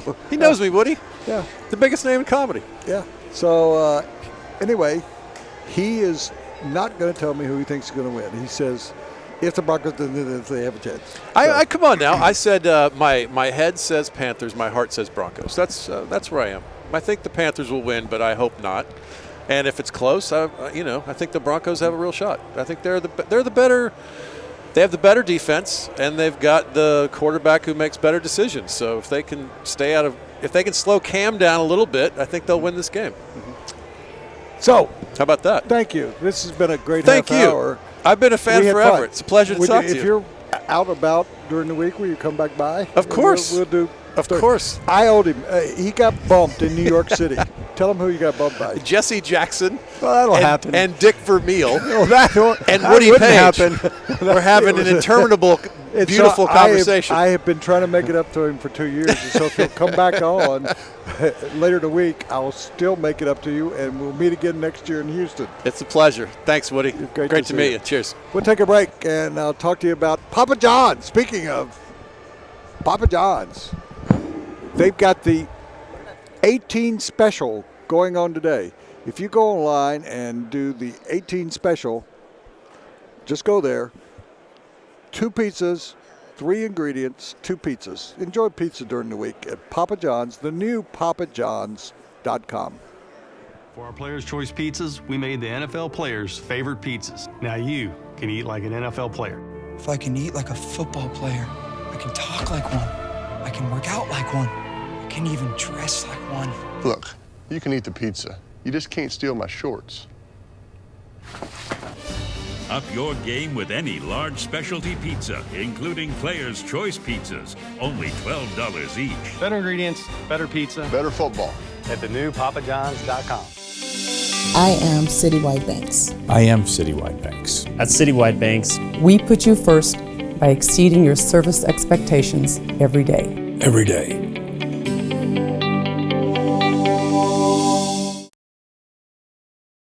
Is a lack of intimacy at home starting to affect your performance on the course? There are many factors like high blood pressure, diabetes, and high cholesterol that may be contributing to your erectile dysfunction. Get back in the game with one visit to Rocky Mountain Men's Clinic, offering same-day solutions for all erectile dysfunction and premature issues. And you get to try the medications containing FDA ingredients right in their office. Let the providers at Rocky Mountain Men's Clinic help you get your confidence back. And be sure to ask about the $99 limited time special. Call today.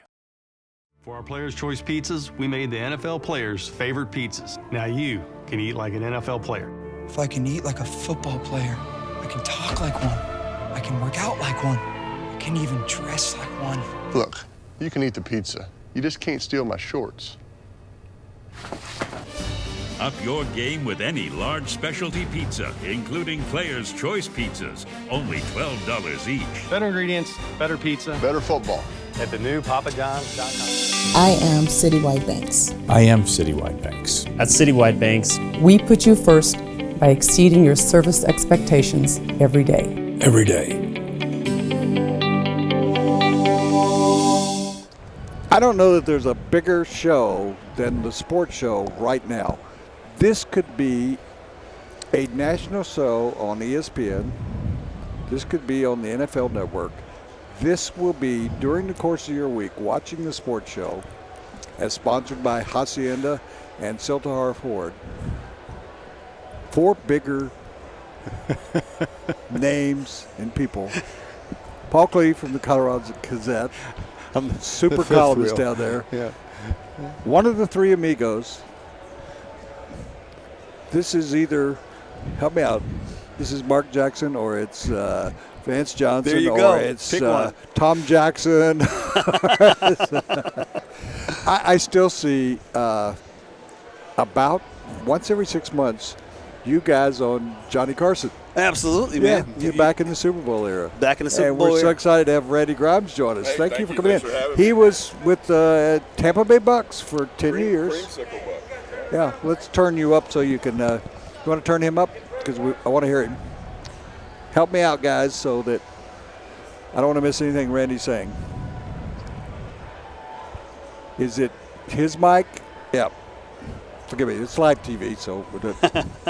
Oh, and that's Eric, who's not a member of the show, Hey, but he's the Eric. one right. There you go.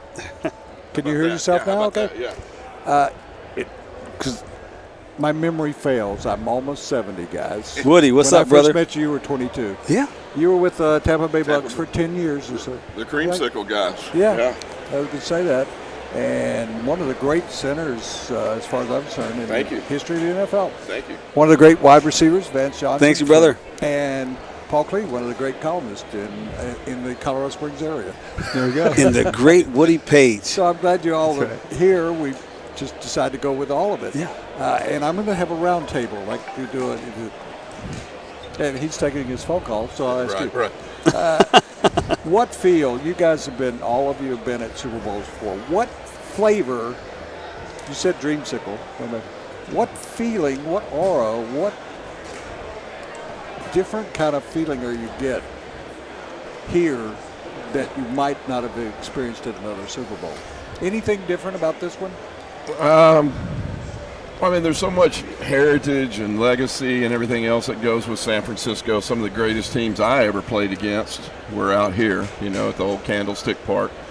So, I mean, there's always that, but I think it's also maybe a little bit of the new Cam Newton generation of football player, the new guard, Phil Simms said that when and you guys will appreciate this, the Denver Broncos are number 1 defense in the National Football League, but he said when the Carolina Panthers defense gets off a bus, that looks like a defense.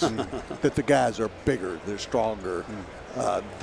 That's what's happening in the NFL since you guys played, forgive me, but the athletes are getting, I mean, it's like watching the NBA where guys that are 7 feet tall are playing like 6'2" guards, but Cam Newton, people are comparing him to John Elway, and I said, he's the 3.0. There's John Elway, Ben Roethlisberger, That's Cam right. Newton. The evolution of a quarterback. Yeah, right? Woody, you're exactly right. You had the old guard with Peyton Manning leaving. You got the new guard with Cam Newton coming in. And the Panthers are a young, very large team, and you got Cam Newton, Superman. I think he's a phenom, and there's not going to be very much like him after this, and so everyone's going to be looking for a quarterback like him. They're not going to find one. So this is it. This is all you get. But I'm just hoping that our boys figure it out. Well, Vance says that, Paul, but Jamarcus Russell came in the league. Yeah. He was pre-Cam Newton, and he was maybe the biggest bust in the history of the NFL. So, I mean, what makes Cam Newton different from a Jamarcus Russell or the other guys that we've seen come in the league? RG3, I mean, we talk about all the people, but he has emerged from this new group of spread offense guys. out of college and stuff? I think some of it is the guys he has with him, too. Exactly.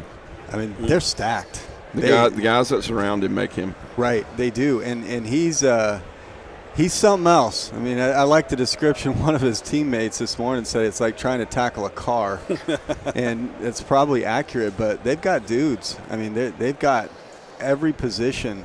They have someone. And Cam wasn't Cam until he had these guys. You know, I mean, he was something else, but he wasn't like this. He wasn't the MVP. I wanted to find out this morning just to be around those guys a little bit. And we only got 50 minutes with them, but there's nothing fake about that bunch. Those guys are for real. And the Broncos have their hands full. You wonder about the dancing and the dabbing and taking photos on the sideline. But they've won 17, 18 games. You could do that. Right. And they're riding so high right now, and their players are so excited about Cam Newton, and they have so much faith in this guy that I don't know if they even think they can be beat. And it's hard to beat someone who knows they can't lose. And that's kind of the air that they have around them right now. So if their bubble gets popped, it's going to be a nice pop. That first quarter, man. That's right. Now I'm going to play devil's advocate with all three of you. Carolina Panthers played the worst NFL schedule in the world. Now, they haven't played anybody as good as the Denver Broncos defense is. Is that going to make any difference, Randy? I think it's going to make a huge difference. But I think they're also rise to the occasion. You know, I think they've done that all year long. They've risen to the level of their opponents. And, it's going to be a great opportunity for them to really step up to the next level. And what does this say about Ron Rivera and what he's put together, and the fact that Carolina has stuck with him? Yep. You know, you think about Tampa Bay. Okay, golly, here's another revolving door situation like I played in, with 5 head coaches, 6 different offensive line coaches in 10 years. You know, that they're still in that same old cycle, but Carolina has stuck with him. They believed in him, and they've let him develop this team into what it is. And it's not just the defense getting off the bus. The offense, this looks like a real football team. You make a great point, and I must apologize to you because I invoked the name of RG3. And I know you were a great All-American at Baylor. And so I was RG1. We don't know who RG2 was. Well, that's good. I'm sure you've never used it. You've never Remember thought about that before. Right. Yeah. And you guys from Texas, I'll just bring that up. But Tampa Bay went to a Super Bowl, but organizationally, if I could use that word, it's been a bad organization. Forgive me, but it's been a bad organization for a long time. Carolina Panthers expansion team were pretty good pretty quickly.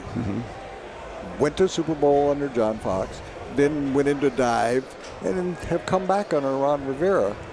That Jerry Richardson, a former player in the National Football League, kind of figured it out, I thought, where he put a lot of money in free agents, and then he realized they were kind of going downhill with their Jake Delhomme. He pulled back all that money, then came back into the free agent and did a good job drafting, got a good general manager. That the Panthers have kind of figured out. The Broncos figured it out after a long string of being bad. That there are some just really crappy organizations in the NFL that never get to figure it out. Detroit, Calvin Johnson wants to get out of there. Cleveland is a crap organization. What makes a good organization? The two of you were in one that was bad for a while. You were in one that was bad and great for a while. Right. You know what's really funny, and I'll throw this out there, Randy, because we talk about it because of the field that we're in. The Broncos didn't have alcohol on the team plane, but from what I understand, is that something? Is that a secret you had to hold? I think most teams actually had alcohol on the plane. I know we did. I think it's the ownership. Pat Bowlen was a great owner, and everything about him was a great owner. And everything he wanted to do was just bring a world championship home. I think a lot of the old guard, the owners who had owned teams for a while, they kind of just were in it for the money. Maybe I'm just Did you have it after Super Bowl or going to Super Bowls? Or there was never any alcohol on the airplane for my 10 years of my career, and I would imagine the Broncos are still that way. Let's transition to that. You both are working with behavioral health, and can you tell me a little bit about what you're doing in regard to that, Randy and Vance? Well, and because Vance and I have talked 100 times about his behavior and my health. Well, I got sober 7 years ago and started a program at Behavioral Health of Palm Beach, just reaching out to the guys that I played with, guys that I played against, guys that I knew that were struggling just like I were. They were self-medicating their injuries, weren't asking for help, thought that they could handle it themselves. Meanwhile, their lives were spiraling out of control and everything else. They were losing everything. And I started a program to help those guys, and over the last, we've been coming out here for 7 years to every Super Bowl, spreading the message of recovery and letting people know that there's hope, there's help, and we've been able to help a ton of guys from the NFL, and it's morphed into an operation where we're also helping guys from Major League Baseball, former players, get sober. And Vance is involved with me down there, and it keeps me sober every day, being able to keep this disease of addiction green and keep it fresh, and that's what we experience every day. Well, and Vance, let me ask you: there's so much concentration now in CTE, that CTE. I hope I said that correctly. Yep. Yeah, and concussion problems and health of former players. But somewhere along the line, alcohol and drug addiction kind of got pushed aside. Is that a fair statement? It did. I mean, it's not fair that it's doing that, but it seems like there's less concentration now on what you're trying to do. There is, and that's because of CTE. But first of all, Woody, thanks for your grace. If I had listened to you during my career, when we both were young, I may have been sober a little bit sooner, but I kept being a knucklehead and you kept talking about it. But now in this new life and this walk in sobriety, and Randy Grimes introducing me to sobriety and the tools that I need to stay sober, we still want to make people aware that there are underlying issues that cause us to self-medicate with the prescription drugs, with alcohol, and now CTE coming to the forefront. But I think a lot of people are missing the fact that addiction has nothing to do with CTE. It's all about people using these drugs and using alcohol, and it's just taking over the country, and realizing that you're killing people that you love by killing yourself. And we're just here to talk about it and bring awareness to it so we can hopefully lead somebody to understand that they have a problem, they need to get some help. And if I'm the poster boy of someone that was literally in their deathbed suffering from addiction, and now I'm on the other side, that sobriety is available. Do you think there's anything that the NFL itself can do a better job of when dealing with this? You're talking about a professional game whose major sponsors are alcohol. Mm-hmm. Right. And since we've been doing this, I think the one thing that has happened and has come from our efforts of spreading this message of recovery is that we've made the NFL more accountable for the way they prescribe medication. If you'll remember, a couple of years ago, the DEA was showing up at different games, and checking doctors and stuff, because the off-label prescribing of medication done was just out of control. We used to get our pills handed to us in a little white dental envelope. There was no prescription or anything. So I think if anything, it's making them more accountable. And if that's all we get done, then that's a big deal. And but the alcohol issue, the CTE, the things that you were talking about earlier, a lot of these guys think that they're self-medicating. They think they actually feel better by using this kind of stuff. And that's the kind of thing that we have to remove so we can find out the level of CTE that's going on. Let me put you on the spot. Oh, well, how do people who are athletes watching this, or non-athletes, I'm sure if somebody gets in touch with you, you'll help absolutely. them find them. How do they find you? Well, they can find me at bhpalmbeach.com. They can find me through Athletes in Recovery. Can I come to Palm Beach? I've got a bed with your name on it all the time. It's standing there always. He's going to take you up on that. I'm sorry. And then Vance has his own Facebook page, and you can get in touch with him through bhpalmbeach.com. But we got a great program. We get to see all the miracles that happen out there on a daily basis, and Vance is one of those miracles. He's an AFC guy. You're an NFC guy. Let me put you both on the spot. It's Tuesday. It's unfair. I will ask you this. Is it going to be a close game, a blowout? Do you have a strong feeling one way or the other after what we talked about it? It's not going to be a blowout, but I do have a pretty strong feeling that the Panthers are going to win the game. And not that I don't like Elway, and I'm pulling for Elway. I'm an old school guy, and I want him to do well. I love Kubiak. I love Wade Phillips. I love what they've done. But, man, I just think what Cam's got going on is contagious. I think the whole team rallies around him. And as an offensive lineman, he's the kind of quarterback that I want to come back to the huddle and find, you know. He's the kind of guy that's going to motivate me to play harder. And what do you know who I'm rooting for? I'm rooting for my Broncos. I've been calling it since week 2. I just really think they played so well defensively that in the 80s and unfortunately until the 90s, we didn't know how to win a world championship. But now that we have Gary Kubiak there, we have John Elway there, we have a fresh Peyton Manning, we have the #1 defense in the league. If we could just slow Cam down, frustrate him, especially the first half, then we're going to bust that little happy bubble that he has, and we're going to come up with the victory in this thing. Oh, well, we can see what the allegiances are. Right. Guys, thank you. And, thanks for having us. Enjoy the week, and it's a great message. Thanks, that brother. You got. And he knows. He and I have talked about it for a long time. He talks about, I tried to help his career. I couldn't. He was a great player. You were too. Rod Smith, who is close to being a Hall of Famer now, got up at his retirement and said, Woody Paige is the reason I became a great wide receiver. And I'm as stunned as anybody else. In his first game he played as a free agent, he'd been a quarterback at a small school in Missouri. And so in his first game, he's a punt returner. He fair catches 3 balls. And I write, really? You're a free agent? You're trying to make the team? You're fair catching? What's he going to do when they throw him a pass? Is he going to fair catch that too? So he read that and he got so pissed. He said, I'm going to show that guy I can play in the league. And he ran the never ball. Fair caught another ball. No, he did and not. he became one of the all-time great pass receivers. It's a great story. If Vance had listened to me, he'd be in the Hall of Fame. No, I'm kidding. I would have He's been a in the great Hall of player. Fame if I listened to you. When the Three Amigos, and I was kidding earlier, Ricky Montiel and Mark Jackson, good friends of ours. Those were good times in Denver, and Tampa Bay had some good times. We did have some good times. Thank you both. Woody, for God bless. being Thanks here. for having us. You talked about drugs and alcohol. My problem is sexual. I can help you with that too. Rocky Mountain, don't leave. I don't want you to leave. We're going to talk about your problems. Rocky Mountain Men's Clinic. The number is 720-440-7900.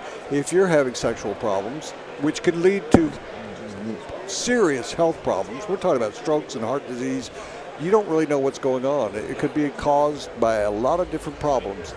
And here's a number that can maybe turn your life around. 720-440-7900. Rocky Mountain Men's Clinic can put you back in business again.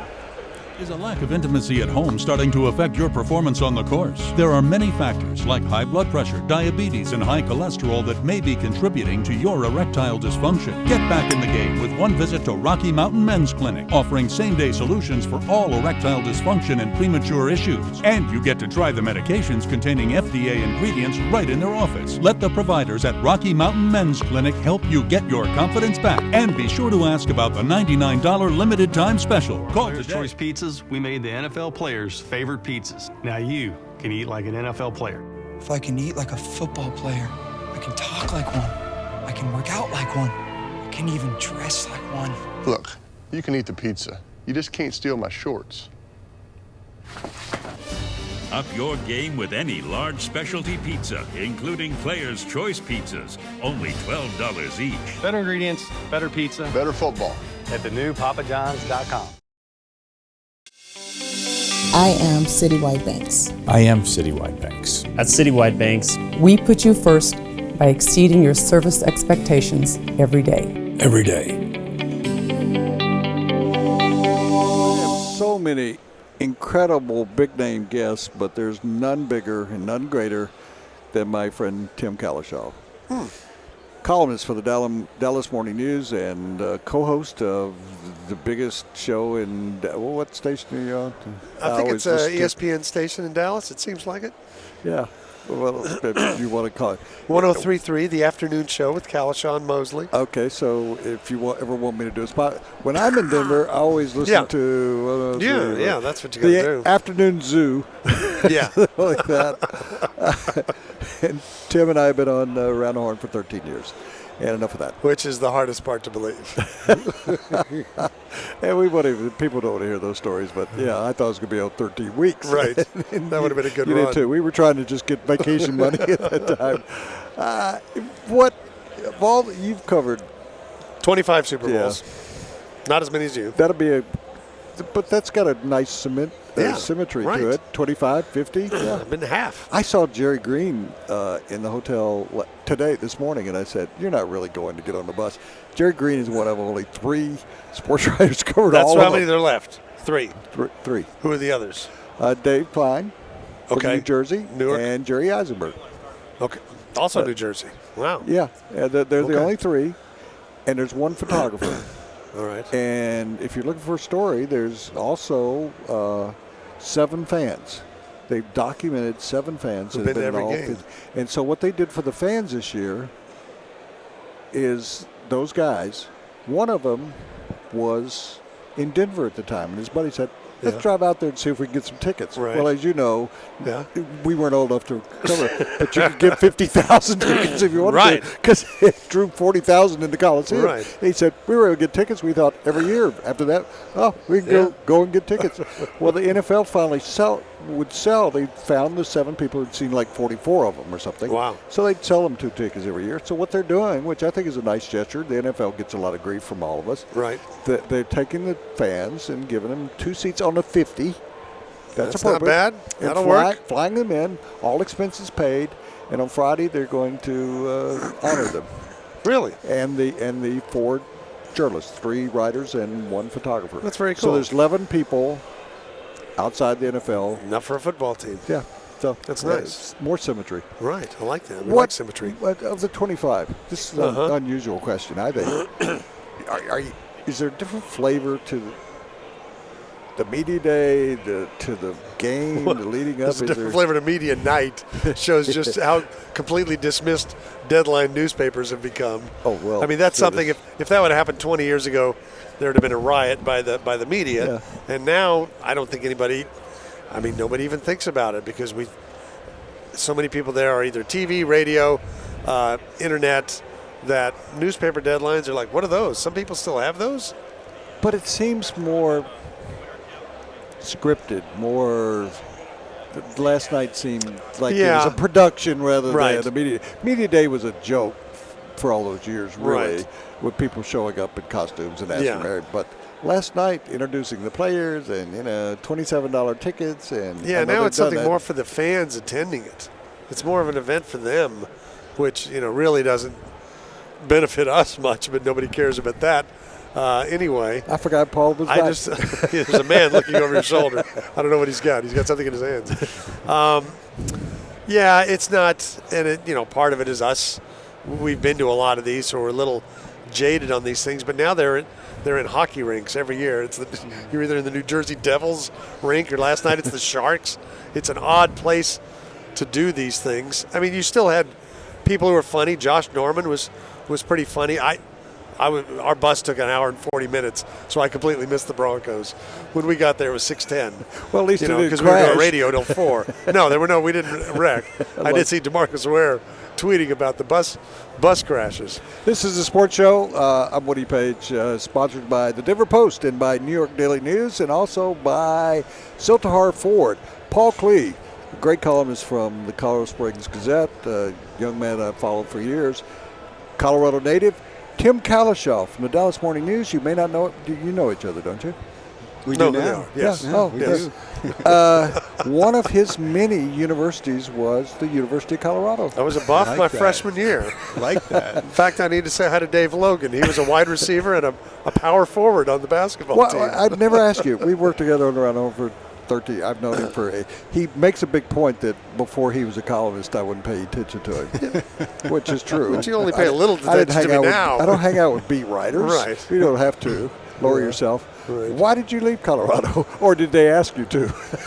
No, I was not asked to. It had something to do with a female that summer, one of those things. So I decided to redshirt for a year and work at a mall in Dallas, and continue to visit her. And took 9 hours of night school. And then I went to UT. I kind of knew all along I wanted to go to UT, but I wanted to try Boulder, and I loved being there that year. I had a lot of fun. How could you not like that? But I kind of thought, I want to major in journalism. I want to go to UT. So I ought to get on down there. And we mentioned truth in advertising. Don't want to do a bait and switch on him. When he says UT, he's talking about the other UT. The real UT. The real UT. And the real quality. This is a University of Texas that doesn't even know what orange The real looks orange like. and the real UT. They played about the time we orange. were in school, or I'm older than you, much older, but they played Not once much. in the Cotton Bowl. Yes, and Texas beat 'em. Texas just blew them That was out. the first year Texas ran the wishbone. They switched to the wishbone. That's 1968. Texas started out 0-1-1, changed to the wishbone, won the rest of their games that year, won the national championship the following year. And that's more information than we wanted, Paul. Well, I think Tim should think about coming back to Colorado. It's just getting good again the last couple of years. Former coach on Bill Parcells' staff, Mike McIntyre. Mm-hmm. He was like defensive backs, something like that. And, yeah. Yeah, he speaks highly of Parcells, said he had a lot of influence. There's so many guys in the game. They played some good games. Did they beat UCLA? Did they beat somebody this year? They're still pretty bad. They're Colorado as a whole. They covered the state spread is a few getting better times this again. year. They did. That's how we grade it. I was asking him, give me a feel of this week. I'm trying to get it's Tuesday, it's early. Yeah. So again, is there a feel because of these two teams? They are not the New England Patriots. Mm-hmm. And I asked this of Mark Kiszla earlier, so it's a two-part question. The second part is, do you think the Panthers would rather be playing the Broncos than the Patriots? Would the Broncos rather be playing the Cardinals than the Panthers? Well, I'm sure the Broncos would rather be playing the Cardinals. You'd rather be playing Carson Palmer than this guy. Would you rather play the Patriots or the Broncos? I don't think there's a. I think the closeness of that game shows, Denver's a better defensive team than New England. We thought New England's offense was better, but they got slowed down enough. I don't think there's a big advantage either way for Carolina. You'd rather. Wouldn't you rather play Peyton than Tom Brady if you were the Panthers? but I'd rather not play this. I'd rather play New England's defense. I'm interested to see. I think this is finally a chance for the Denver defense. Maybe they believe they're one of the best to play in the last 20, 25 years.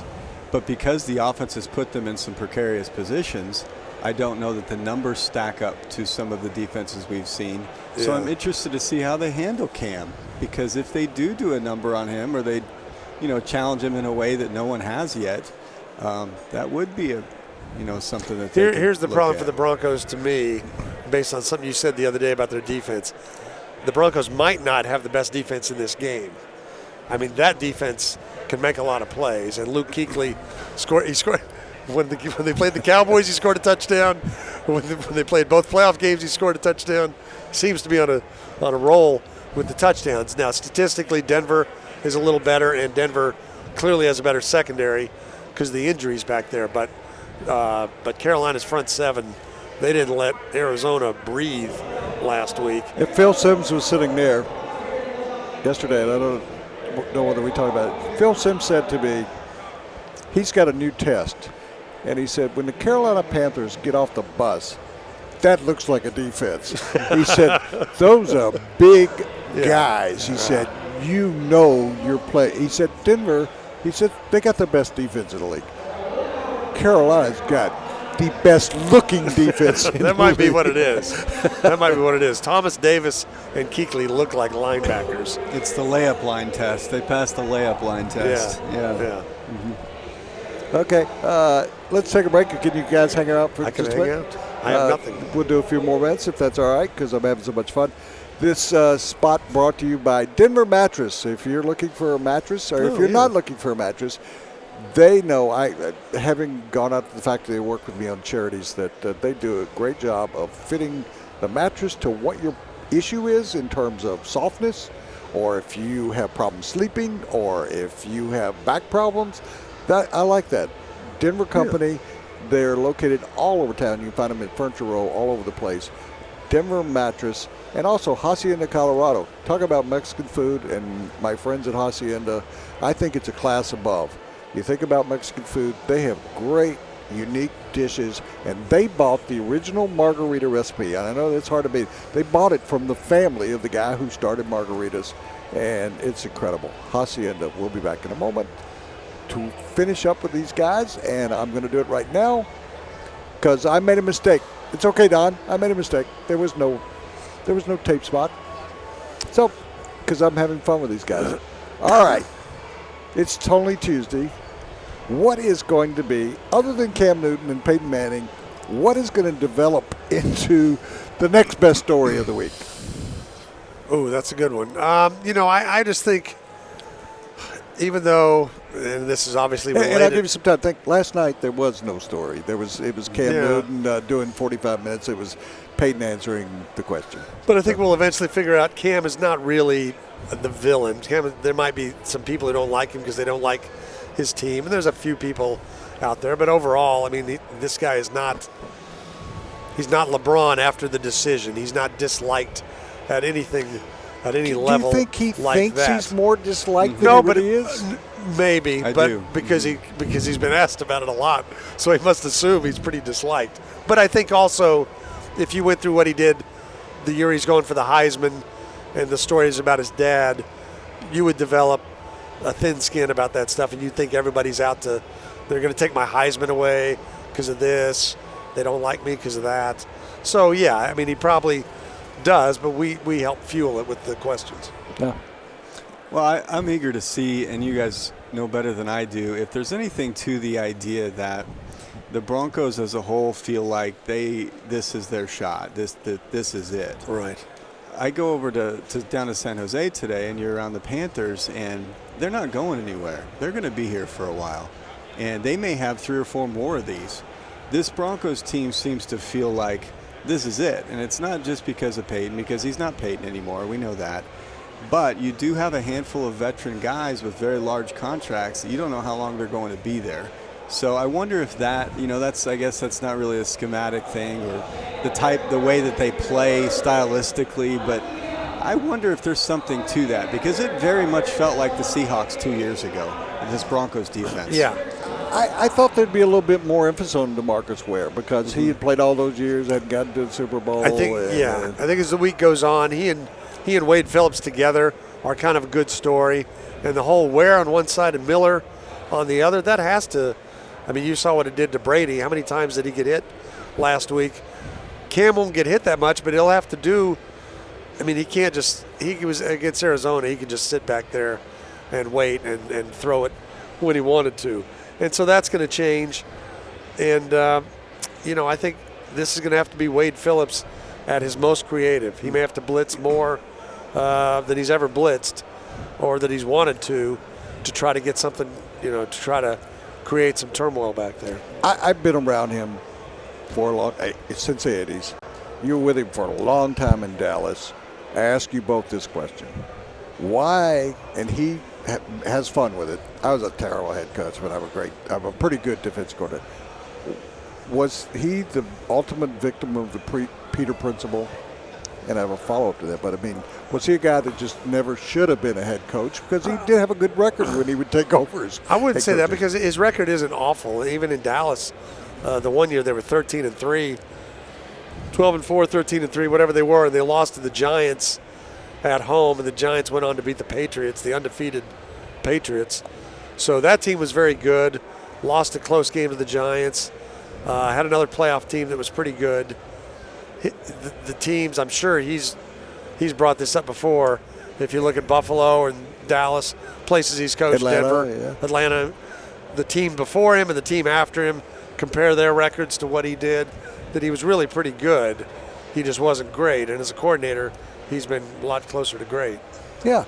So, I mean, why is it that he can be a guy that's turned around 10 defenses, at least improved them after he's got there? Norv Turner is a very good offensive coordinator. He had guys that just don't 3 belong shots as as a head head coach, and it didn't work. And it's largely the same defense from a year ago, too. I think that some of it looks like an all-star team on that side. I mean, he's got 7 or 8 or 9 guys that can really go. And we rarely write or talk about the linebackers, and I actually think Danny Trevathan and Brandon Marshall are critical Sunday because they can run. And those are the guys that are going to have to run after the tank that plays quarterback. But Wade, to me, I thought he was the biggest acquisition they made last offseason, and they didn't make many. They didn't change a lot of things. But he stepped into a really good spot, too. And the personalities that he has to work with, I think, were like the idea of not being pigeonholed into you have to play a certain way. And he kind of lets them be athletes, and that's what they have. Yeah. The final question, Gary Kubiak is kind of, in my mind, a Wade Phillips. Right. That he was a career assistant coach and failed at times in Houston, didn't take them all the way.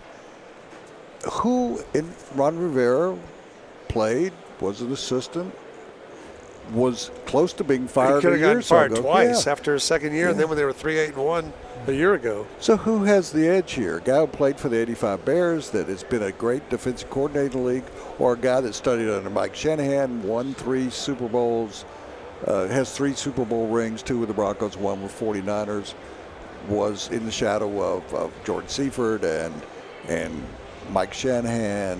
Which coach do you think is? It's a good question. I think if, it's Rivera's the coach of the year. I think we all know that. But in this, if Belichick lost his left tackle, lost his starting quarterback, lost his other tackle, and goes 12-4 and is the number 1 seed in the AFC, yeah, he's a strong candidate for coach of the year. Right. And that's the reputation, of course, and he would, probably deserve it. But I thought, and you wrote something great the other day on him, Woody, I think what Kubiak did this year is probably deserves maybe a little bit more credit. I know Wade is a huge part of that, but they did lose some really big guys on that side, and they were able to keep this thing upright. I have a hard time picking against this Carolina team just because they're just loaded. They're stacked over there in every position on both sides of the ball.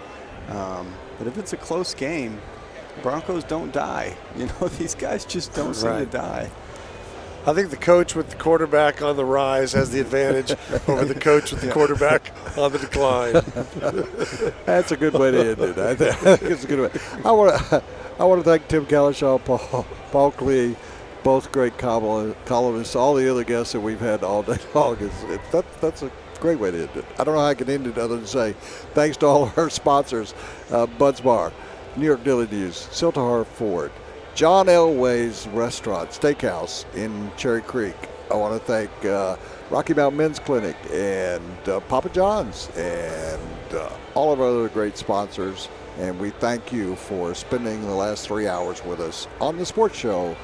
This is DPTV. I'm Woody Paige. Good evening.